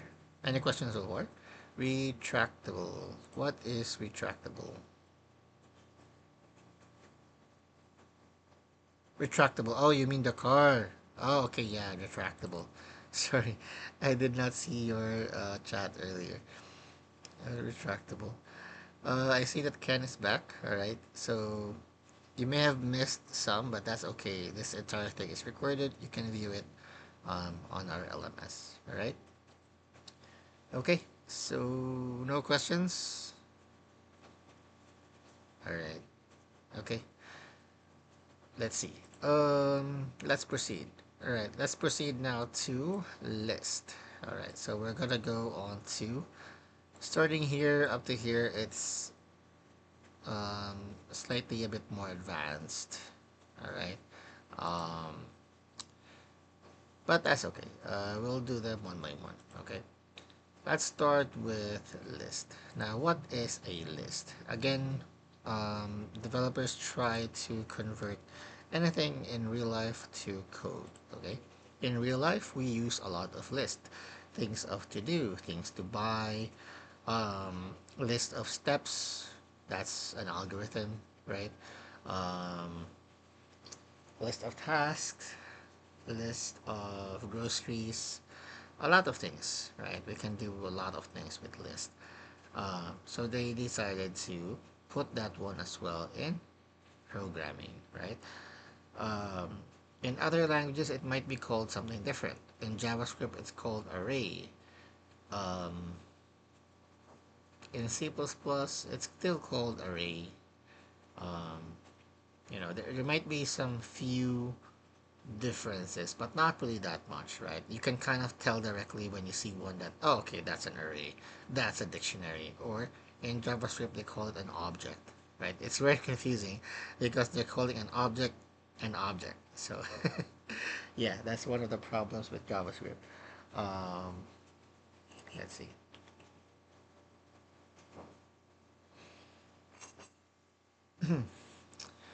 where was I? List, right? So what is a list? First is let's start with what it looks like. So a list looks something like this. All right. Now, maybe to you guys it would seem like, hey, sir, isn't that the subscript operator, right? Well, yes, but the subscript operator, you can call it a subscript operator if it's, um, let's see, if it's beside an object and you're trying to access something. But if it's alone, like this one, then that is essentially a list, right? Now, a list, just like in real life, has a lot of things inside of it, okay? So let's create a list. Let's start with a simple one, fruits. All right, I want to create a list of fruits. So I'm going to start with bananas, right? Bananas is a word. So a word is a string. So this should be a string data type. Bananas. And then I guess I can remove this one for now. Okay. What other fruits do we have? We have apple. We have kiwi. Is kiwi a fruit? Um, orange. Last one. Dragon fruit. Long name. Dragon fruit. Alright. Now we have a list of fruits. And just like with all the numbers and strings that we've been using before, right? Saving it to a variable, we can also save this one directly to a variable. We're going to call this variable fruits, of course. All right. Now, um, we have a list of fruits, right? So you might be asking, sir, can you only store strings instead of list? No, you can store any data, any data type, right, that you want inside of lists. All right. So um, you can do something like this. Like you can store like um, bananas again, and then another number 45, and then maybe another number 56. Okay. To us, maybe it doesn't mean anything, but to maybe a distributor, maybe 45 is the weight. 45 is the weight. Um, 56 is the number of pieces of bananas, right? Maybe. But yeah, so in this one list, we can classify maybe this one as order one, right? That came for the first order of the day, for example, right? But um, a good practice would be avoid mixing different data types on a list as best as you can. Try to avoid it. Why? Because different data types, right? If this is the case, it's better to use dictionaries. Alright, so we'll get to that one later. But if you're trying to mix different data types, dictionaries. If you're trying to use a list, as best as you can, use only one data type. But technically, it can accept mixed or any kind. Okay. Um, does it accept list itself? Yes, you can put a list inside of a list. You can have list of lists. You can have a list of dictionaries. You can have list of dictionaries of lists, right? You can go levels deep with this one. You can easily get lost with this if you are not careful when you're creating your data structure, right? Now, that's technically it for list. So since this is a data type, right? So we can treat this one as an object. Okay, remember by the way, you need to separate it with a comma, each one. Each item inside of a list has to be separated with a comma. Just like what we do with lists in real life, we separate them with what? Bullet points, numbers, dashes, right? So the same thing goes in programming. It only in horizontal, right, way, and then using commas. Okay. Now, since this is an object, that means it has what? Properties and methods. If we go back here, we have list methods, right? What can we do with list? We can add some, we can clear everything else, we can copy, we can count how many things there are, we can extend index of the first element, and so on and so forth, right? Let's try sort. Let's try sort. Alright, so if I were to say print fruits dot sort none. It's not working. Why?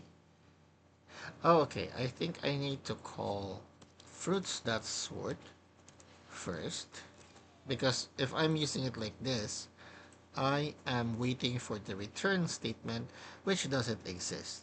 So what I should be doing is sort it first and then access fruits again. Run, and there you go. See?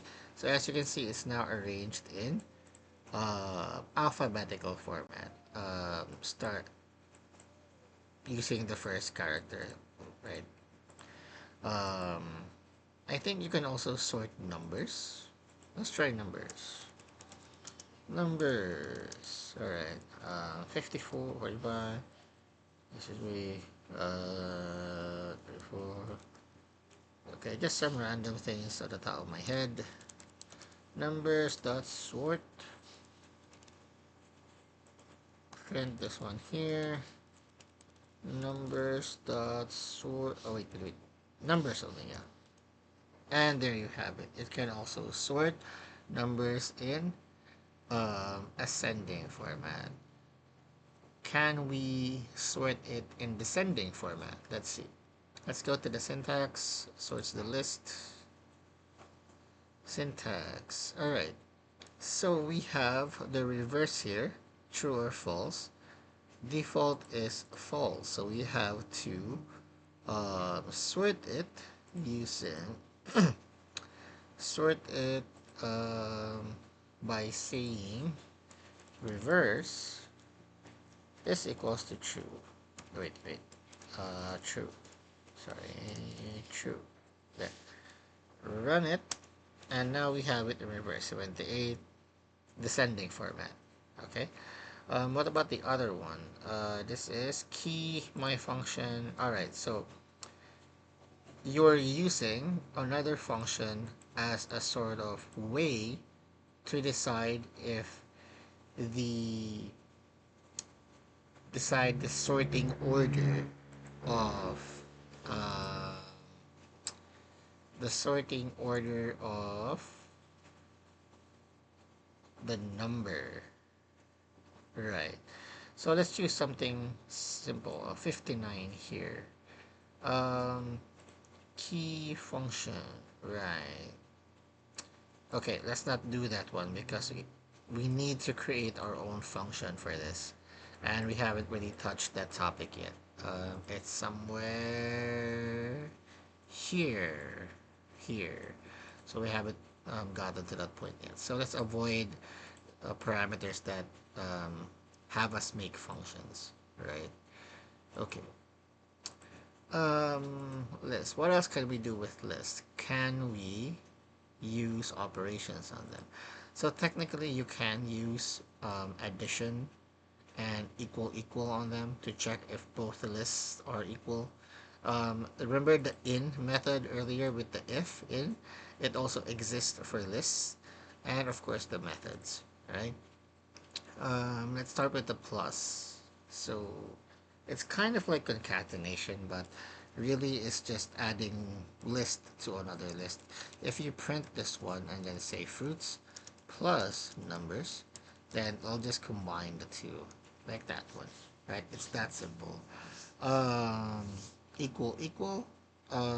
It will check the values themselves and the entire thing, the entire object, if they are the same, right? And it will return true if they are. The in operator, right? You can use that one if it exists inside of the list, right? So if you say print um, if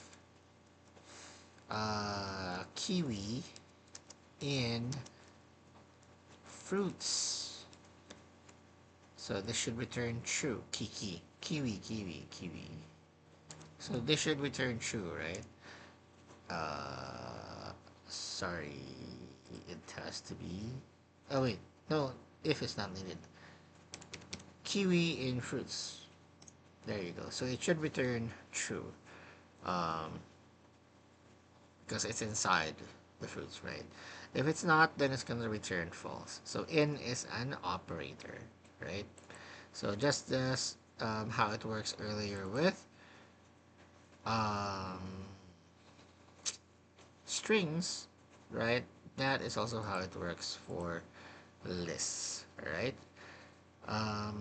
What else can you do with list? Subscript operator. So remember my description for the subscript operator.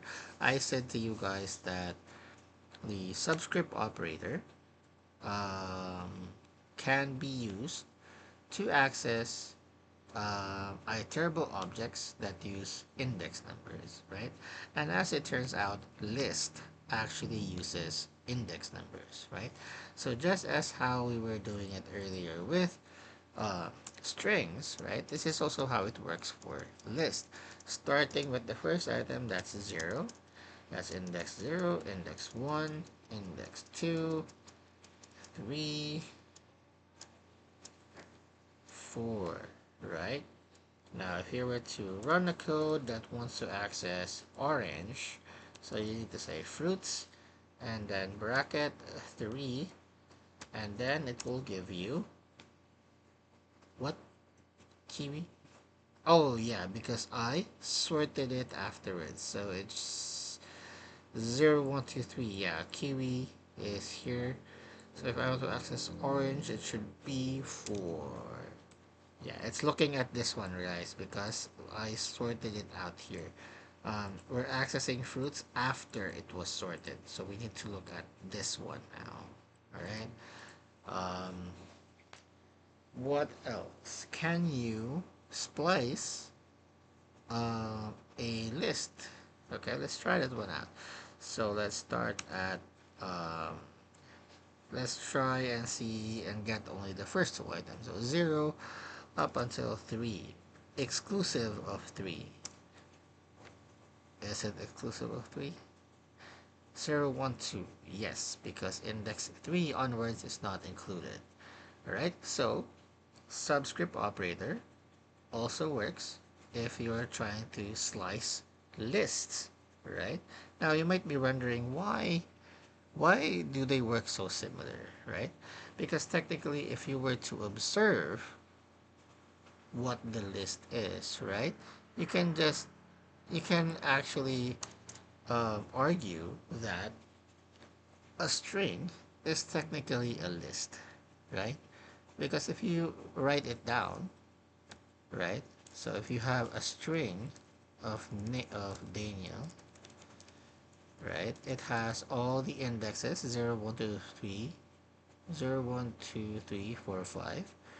Um, if you were to compare it to a list, all right, it would be something like DANIEL,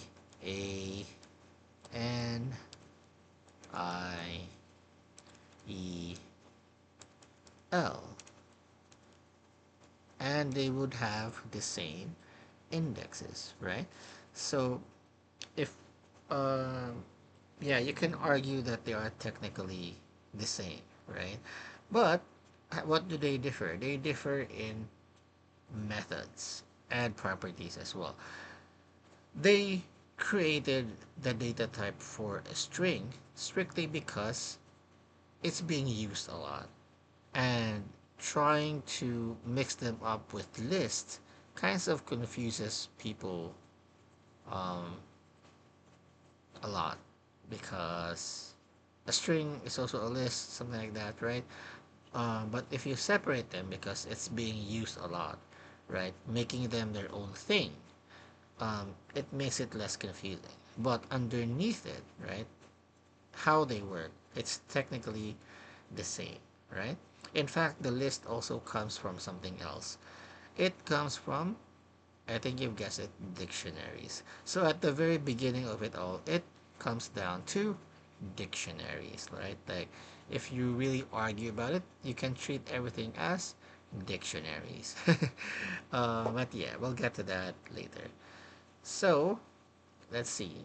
What else can we do? We have the subscript operator, methods. We have addition, equality, in operator. What else do we do? List. Um, did I note anything else here? No. Let's see. Oh yeah, let's do a for loop on this one. Using a subscript operator. Just to show you guys, right? So let's say I want to access each item on the fruits list. All right. I'm gonna say for x in fruits, right? So I can do this, right? Remember, because what is needed here is not just a string. Remember, what is needed here is any iterable object. Anything with smaller pieces of data inside of it that you can access via subscript operator. Alright? Okay, so the keyword there is iterable. If you see that one in the description, automatically you can use it for your for loop. Right? Okay, so if I were to say print X on this one, I would just see the fruits printed out one by one. Okay, but uh, actually that's it. Um, okay, so let's combine things, right? Um, I'm accessing each item on the list for using a for loop. Now, um, each item on that list is also a string. That means I can use string methods. That means I can create an output that looks like this. So I can convert everything in that fruits list into a its uppercase equivalent, right? And let's say I want to create a new list. I want to create a new list. That list is named fruits upper, indicating that there it's all the upper cases equivalent, right? One of the method of the list is adding new things. So add an element at the end of the list. So we're gonna do that one here. Okay, so I'll remove this one for now. The print. I want to add each one to the fruits upper. So I'm gonna say fruits upper dot append. And what will I add inside? I will add the current value in its uppercase equivalent. So I'm gonna say x because we're using x as the temporary variable. X as at this point is a string data type, so I can use upper on X, like this one, and then if I were to, after that loop, right, if I were to print what is inside of fruits upper again, I should see something similar. Not an error. Fruits upper is not defined. Fruits upper. Okay, yeah. You have to define a blank list. Okay, now as you can see, this is the original sorted. Now this is the modified sorted. See? So what I'm trying to say here is we're mixing different data types. Um, you're using a list on this one, list method on this, but then inside of that, the argument is already in string. That means automatically inside you can use string methods. All right. So it's very important that you are aware of what data type you are using at any point in time. Okay, especially with the return statements. When functions say that it's gonna return this object, you need to know, okay, what object is it returning, right? Is it returning a string? Is it returning a list? Because you can actually return a list. You can return a dictionary if you want. You can return anything that you want, right? So you need to be always aware of the data type that you are working with, right? So that you won't get lost in things like this. Because you can actually chain commands like this one, upper, and then hold. I'm just throwing out words here. Um, Example like that one. Okay, you can chain methods like this one because it just makes sense, right? Um, X upper is gonna return a string. So this whole thing now, right, becomes the new object for this method. Okay, and then this whole thing now as a return statement now becomes the new object for the next method. All right. So I hope you guys are aware of that. Okay, because you're gonna see a lot of codes with succeeding things like this one, and it can get quite confusing when you don't know what's going on with the data type. All right. Um, yeah. So right now it's not that complicated, but trust me, it will get complicated really quickly. Um, what's next? So tuple, right? Tuple is like the secure version of list, but not secure as in it's unhackable. It's you know like 100% protected. No, the one that um, it's being protected from is accidental overwrite of data. Okay, so how do you differentiate a tuple from a list? So if a tuple works is indicated by brackets, a tuple is indicated by open and close parentheses. Don't mistake this one with a function. It's different because it's alone. Um, it's not prefixed with a function name.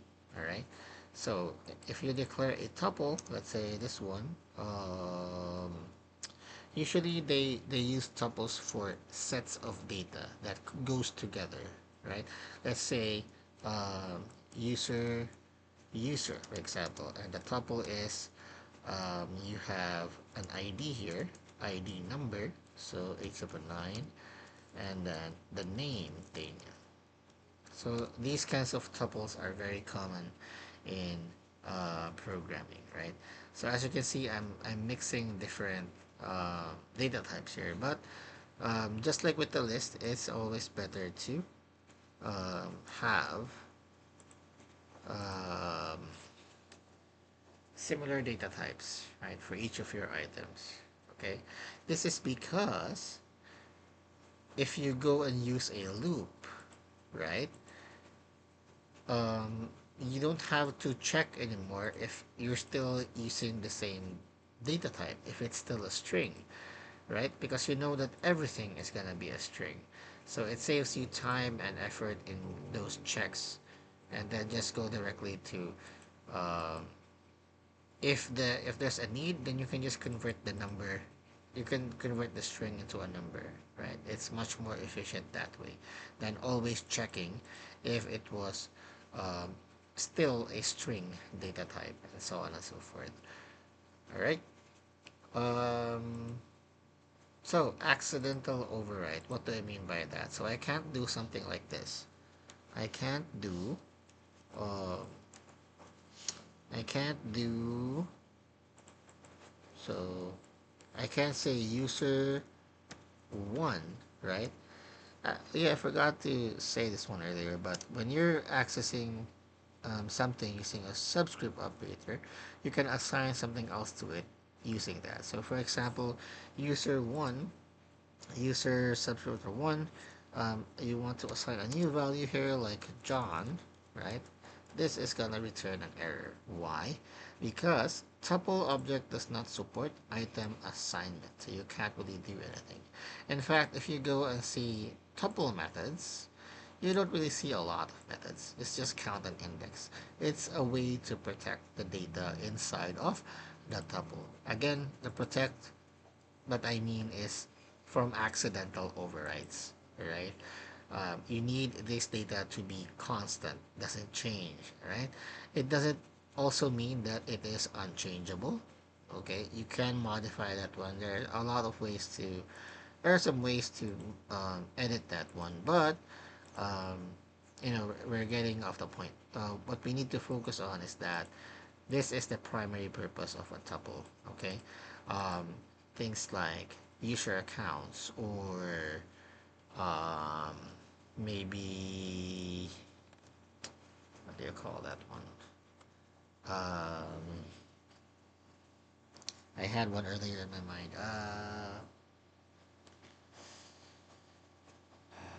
Settings, that one, settings. So you can put settings here that you don't want to be changed. Configurations, so on and so forth. Um,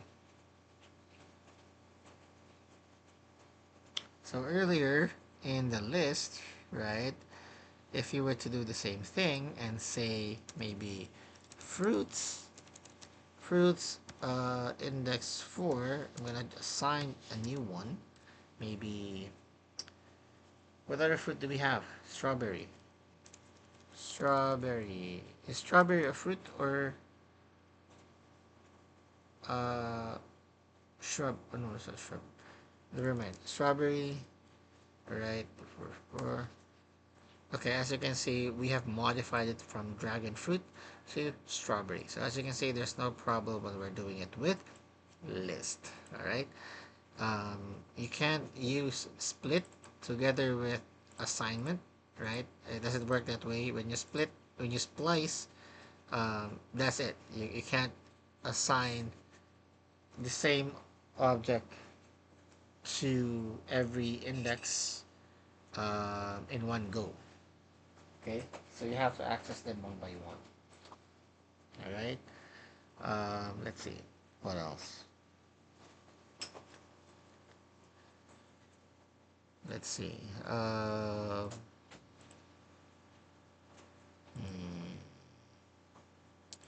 Okay, any questions so far before we go to dictionaries?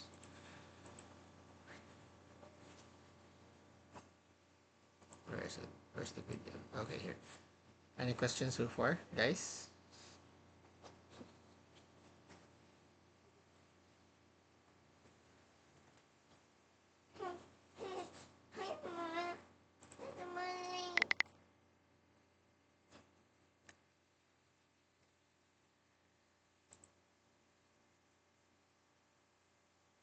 Alright, so I'm gonna take that as a no.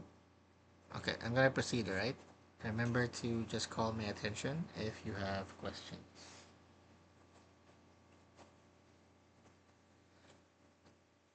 Okay, I think this will be the last one for today.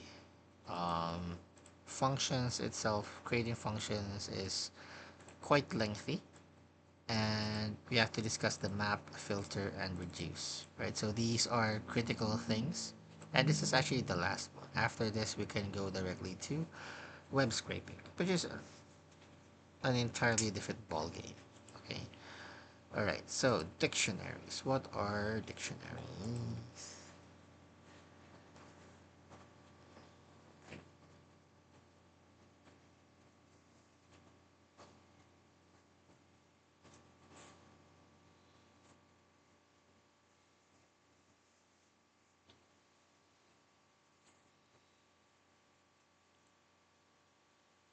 If I can just get this down. Right. There you go.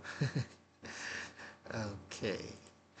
Dictionary. So we have list. We have tuples. Now, how do you indicate what a dictionary is? So you tell Python that it's a dictionary data type, data structure, if you use this open and close curly brace. All right. This tells Python that you will be using a dictionary. Okay.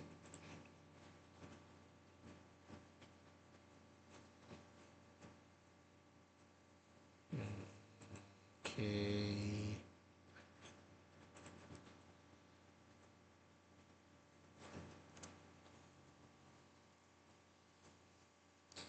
All right. So let's start with this one. Let's start with something practical. Where do we usually see dictionaries? All right. So remember earlier I said that dictionaries is with great with mixed data types. So we're gonna do just that. Okay, we're gonna create a user account. All right. This can be for any kind of account, social media, mail, anything, right? So let's create a dictionary. I'm gonna save this one to something like user account. All right, and then open and close curly brace. Now I'm gonna separate these things into two lines, like this one. This is possible with dictionaries. I think you can also do this one with lists. Let me try.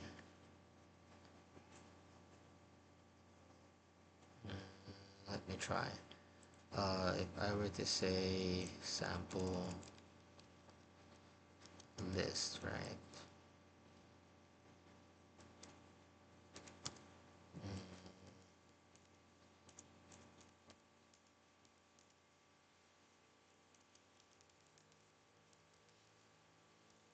Yeah. So programmers often do it like this so that it's more readable and easier to like see the data that you need. Um, so yeah, you can do them like this because these terminators are just what tells Python where it begins, which is this one, and then where it ends. So the same thing goes with tuples and with dictionary. All right. Okay. So I can't drag this down.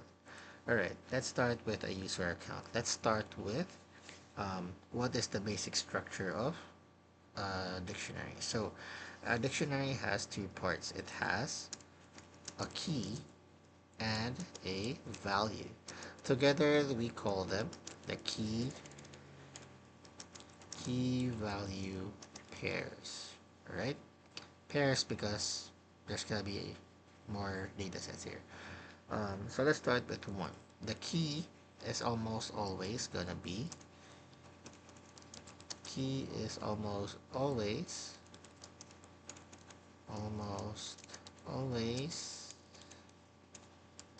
uh, be a string. Okay, the value of course can be anything. So let's start with this one, name. All right. Um, so Daniel.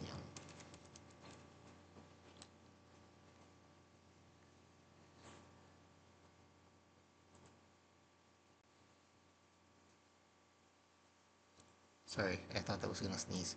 Um, don't use an equal sign here. You need to use a colon. All right. So let's try this one out, just to make sure that it's working. All right. Okay. Now, just like with list, you need to separate each key value pair with a comma. Comma. Go to the next one. So I'm gonna put here age colon. Uh, I don't know, 39. So take note, this is a string value. This is a number value.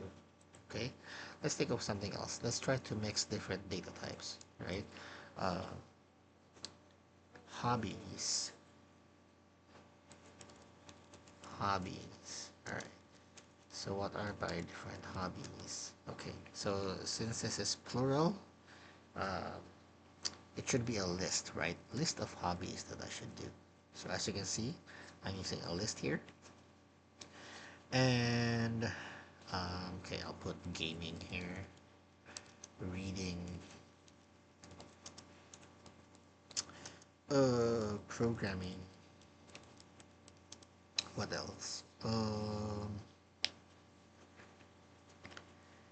Let's see. Nah, I'm just gonna stick with three. Okay, so what next? Um, comma. We'll put also uh, a dictionary, right? So maybe grades. Okay, you can go with grades. Um, let's say this will be another dictionary, right? And I can do the same thing that I'm doing here, separate them like this. Um, maybe high school,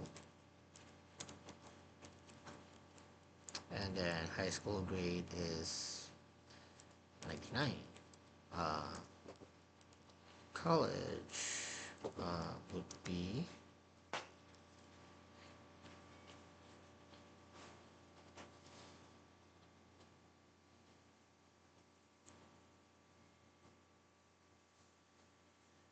let's see, college would be 87.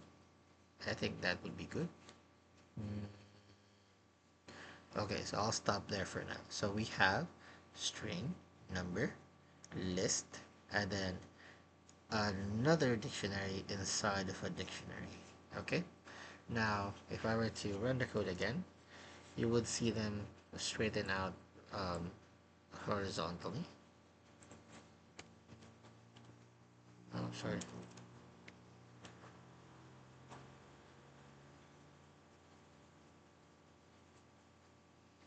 I don't know what's wrong with my. Okay, there you go. So you can see them printed out horizontally like this one. All right. Now, um, how to access dictionaries. Now, we were using subscript operators, right, to access list and string data types using what? What did we use?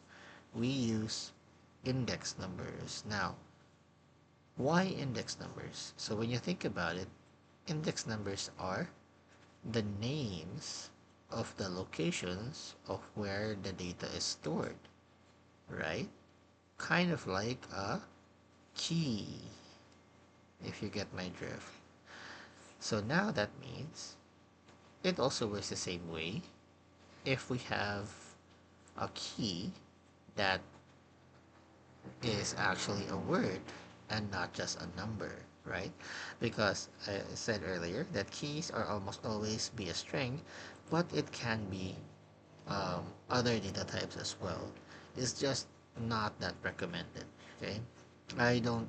I rarely see dictionaries where it's not a string. The key is not a string because it really doesn't make sense, right? But it makes sense for a list. Okay, uh, so this is why I said earlier that list comes from dictionaries. They separated the list from the dictionary because list was used a lot, and they separated the methods that only um, is used a lot for list instead of creating dictionaries each and every time, which is a hassle, right?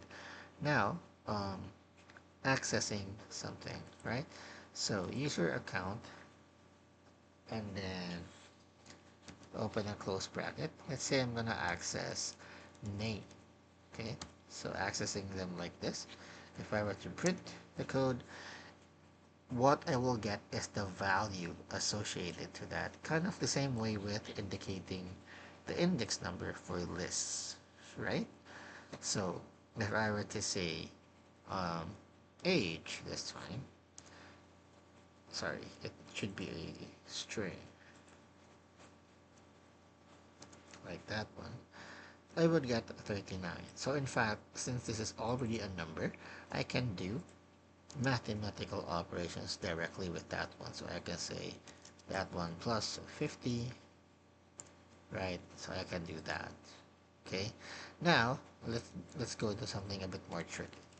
If I were to access hobbies, for example, but this is a um, list, right? So take note, this whole thing now, the return here is this, right? This technically is over here right now. So what do you do? What do you do to access, let's say I want to access reading, okay? So I am over here now in this part of the code. I want to access reading. Reading is in index 1. So I'm going to say 1. So take note, I'm mixing things up, right? And this is okay. Python understands this one. And in fact, if I run this code, it will show me reading, right? Okay, now let's expand this one. Let's access the dictionary. I'm going to say college, college here. And then, wait. It's grades first. Okay. Hobbies and then grades. Okay, so I have to access grades first, and then I have to access college in this manner, and I would get the number for that value. Okay, now you can go as complex as you want with this, right? As deep as you want. You can create list of dictionaries and so on and so forth, as deep as you want. But as a general rule, try not to go over through 3 levels deep. Okay. If you do go over that one, um, try to really think it through first, right? Before creating that way. Maybe there's another way of representing your data, because the more levels you have in your data structure, the harder it is to get that data. All right. That's why it's generally not a good practice to um, do that. All right. Um, let's see. Objects and methods. Let's see what methods are available for dictionaries. Okay. So for dictionaries, we have clear, copy from keys, get, um, get, right? You can use a substring operator, but the get is kind of different, right? Returns the value of a specified key. This is good because if you were to what? If you were to if you were to do it like this, right? Like you're accessing something that doesn't exist, like work, it will return an error. But if you were to use the get method here, let's see. Definition is get key name and then the value to return if it does not exist. So if you were to do it like this, uh, where is it?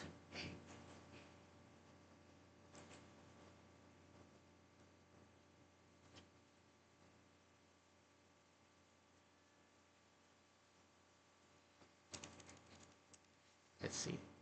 Oh wait, this is the wrong one. It's the correct cell.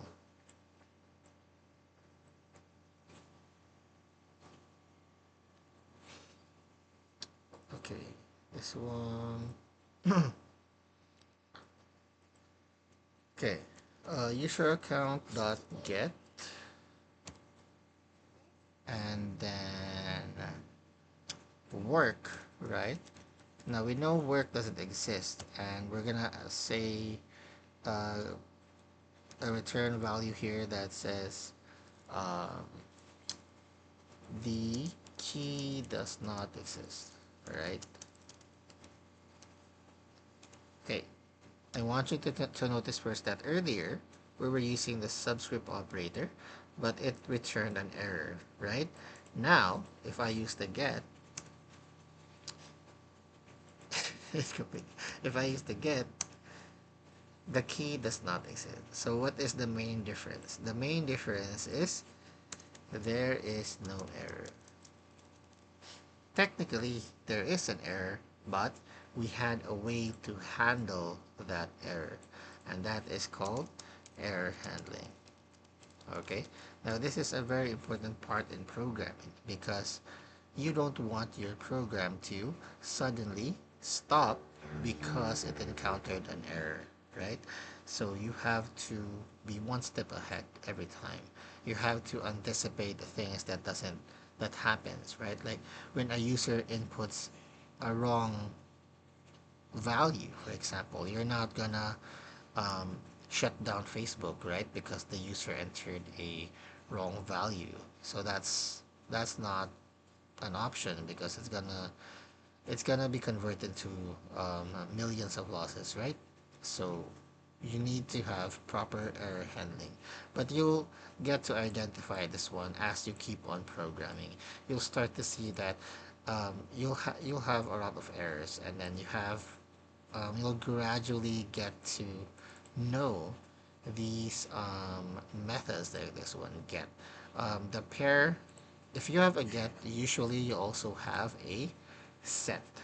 So they almost always come in pairs, getter and setter, right? But this is something more advanced in the future. Um, they include in them in those methods and functions a way to control error handling by default. So you don't have to make them yourself. All right. Okay. So let's see.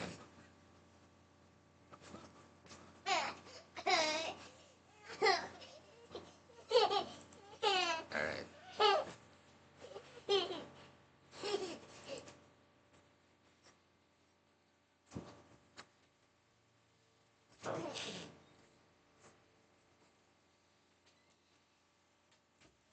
Okay, apologies for that one. Let's see. Where was I? So, dictionaries. Aside from the methods, right? Let's see. Commonly used methods, from my experience, is the values, the items, and the keys, right? Um, pop is also used a lot, as well as the get. So if you're gonna learn methods for dictionaries, start with those, right? Because almost always you're gonna be needing those methods, right? But again, with constant practice, you're gonna be familiar with them, anyways. And another thing, if you're using another IDE, like for example, um, Visual Studio Code, um, they have um, they have what do you call that one? An extension that automatically shows you as you're typing the code, and if it detects the function, it automatically shows you the parameters and arguments, and as well as the default values. So you can kind of like um, already know what to write, right? Like you don't need to memorize these things. So um, especially these days with the advent of AI, right? Um, it's become a lot easier to write code. Okay, so take note, this is AI serving you as your assistant, not doing the code for you, right? the barrier for learning the language is now much lower compared to before, right? Because of AI. Now, you can learn a language in a day, right? And then start programming immediately because what you're going to be focused on is the concepts, right? So I want to create a loop. I want to create a decision here using if. Just by typing out those starting letters, you're going to receive um, prompts or guesses from the AI. Or if not, you can set it up so that it will just show you the syntax. And that saves a lot of time, right? Because your brain now is reserved for solving problems. It's not anymore for memorization. And that's a good thing, right? Um, AI has not reached a point yet where it can code by itself. It can, but it's almost always wrong, especially on the advanced level. On the surface level, things are it's pretty good. Like you're dealing with exercises. You can try that one with our exercises, by the way, if you want to compare. So exercises, basic things like just basic things. But when you try it out with advanced stuff, right, it stops suggesting things because it just doesn't know, right? The AI right now is at the infancy level. It's not, it looks smart, but it's not really smart if you if you really want to think about it. But it's really good with dealing large amounts of data. That's why it can create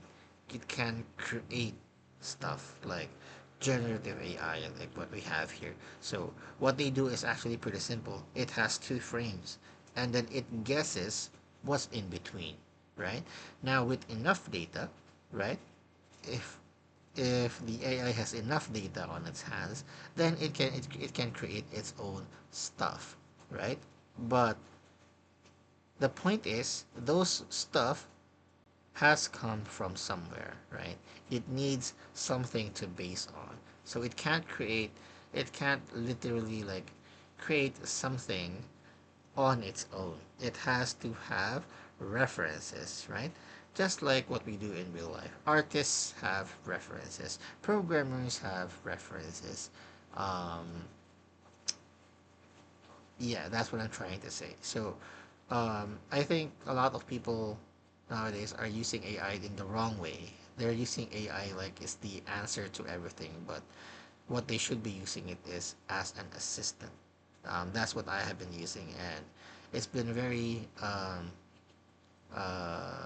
how do I say this? It's been very productive for me, especially in dealing with other libraries and using them in my projects. So uh, I've been able to code a lot faster, right? But take note, I'm the one that's coding, right? The AI is helping me with all of the mundane stuff like memorization and knowing what the parameters are, those kinds of stuff. So as long as I can see what it looks like, I can kind of guess like, okay, it needs these things.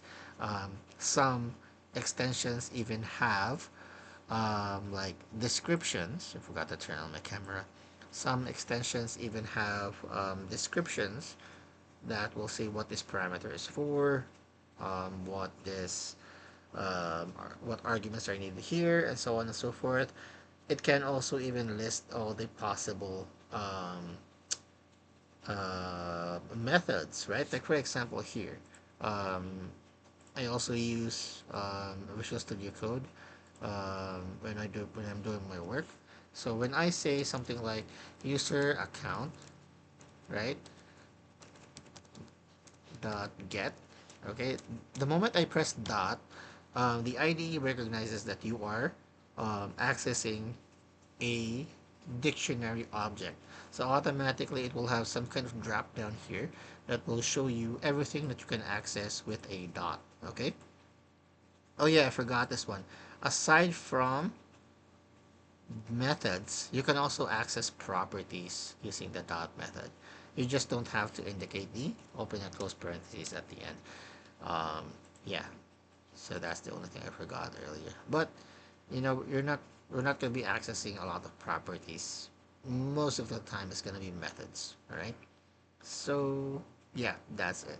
Um, explore AI right now because there's a lot of free things. And use it as your assistant when you're trying to code.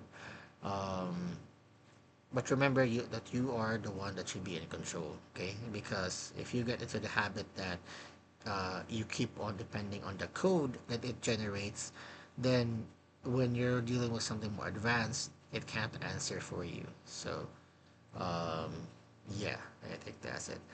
So, I think we'll have to end it here for today. Next week, we'll discuss the remaining things: functions, map, filter, and reduce. I'm gonna upload the three PowerPoints of functions, everything that we have discussed today, and then I'm gonna leave it up to you guys as your assignment to read on your part, right? I think there are some exercises there as well, different from the ones that I have. You can try those out.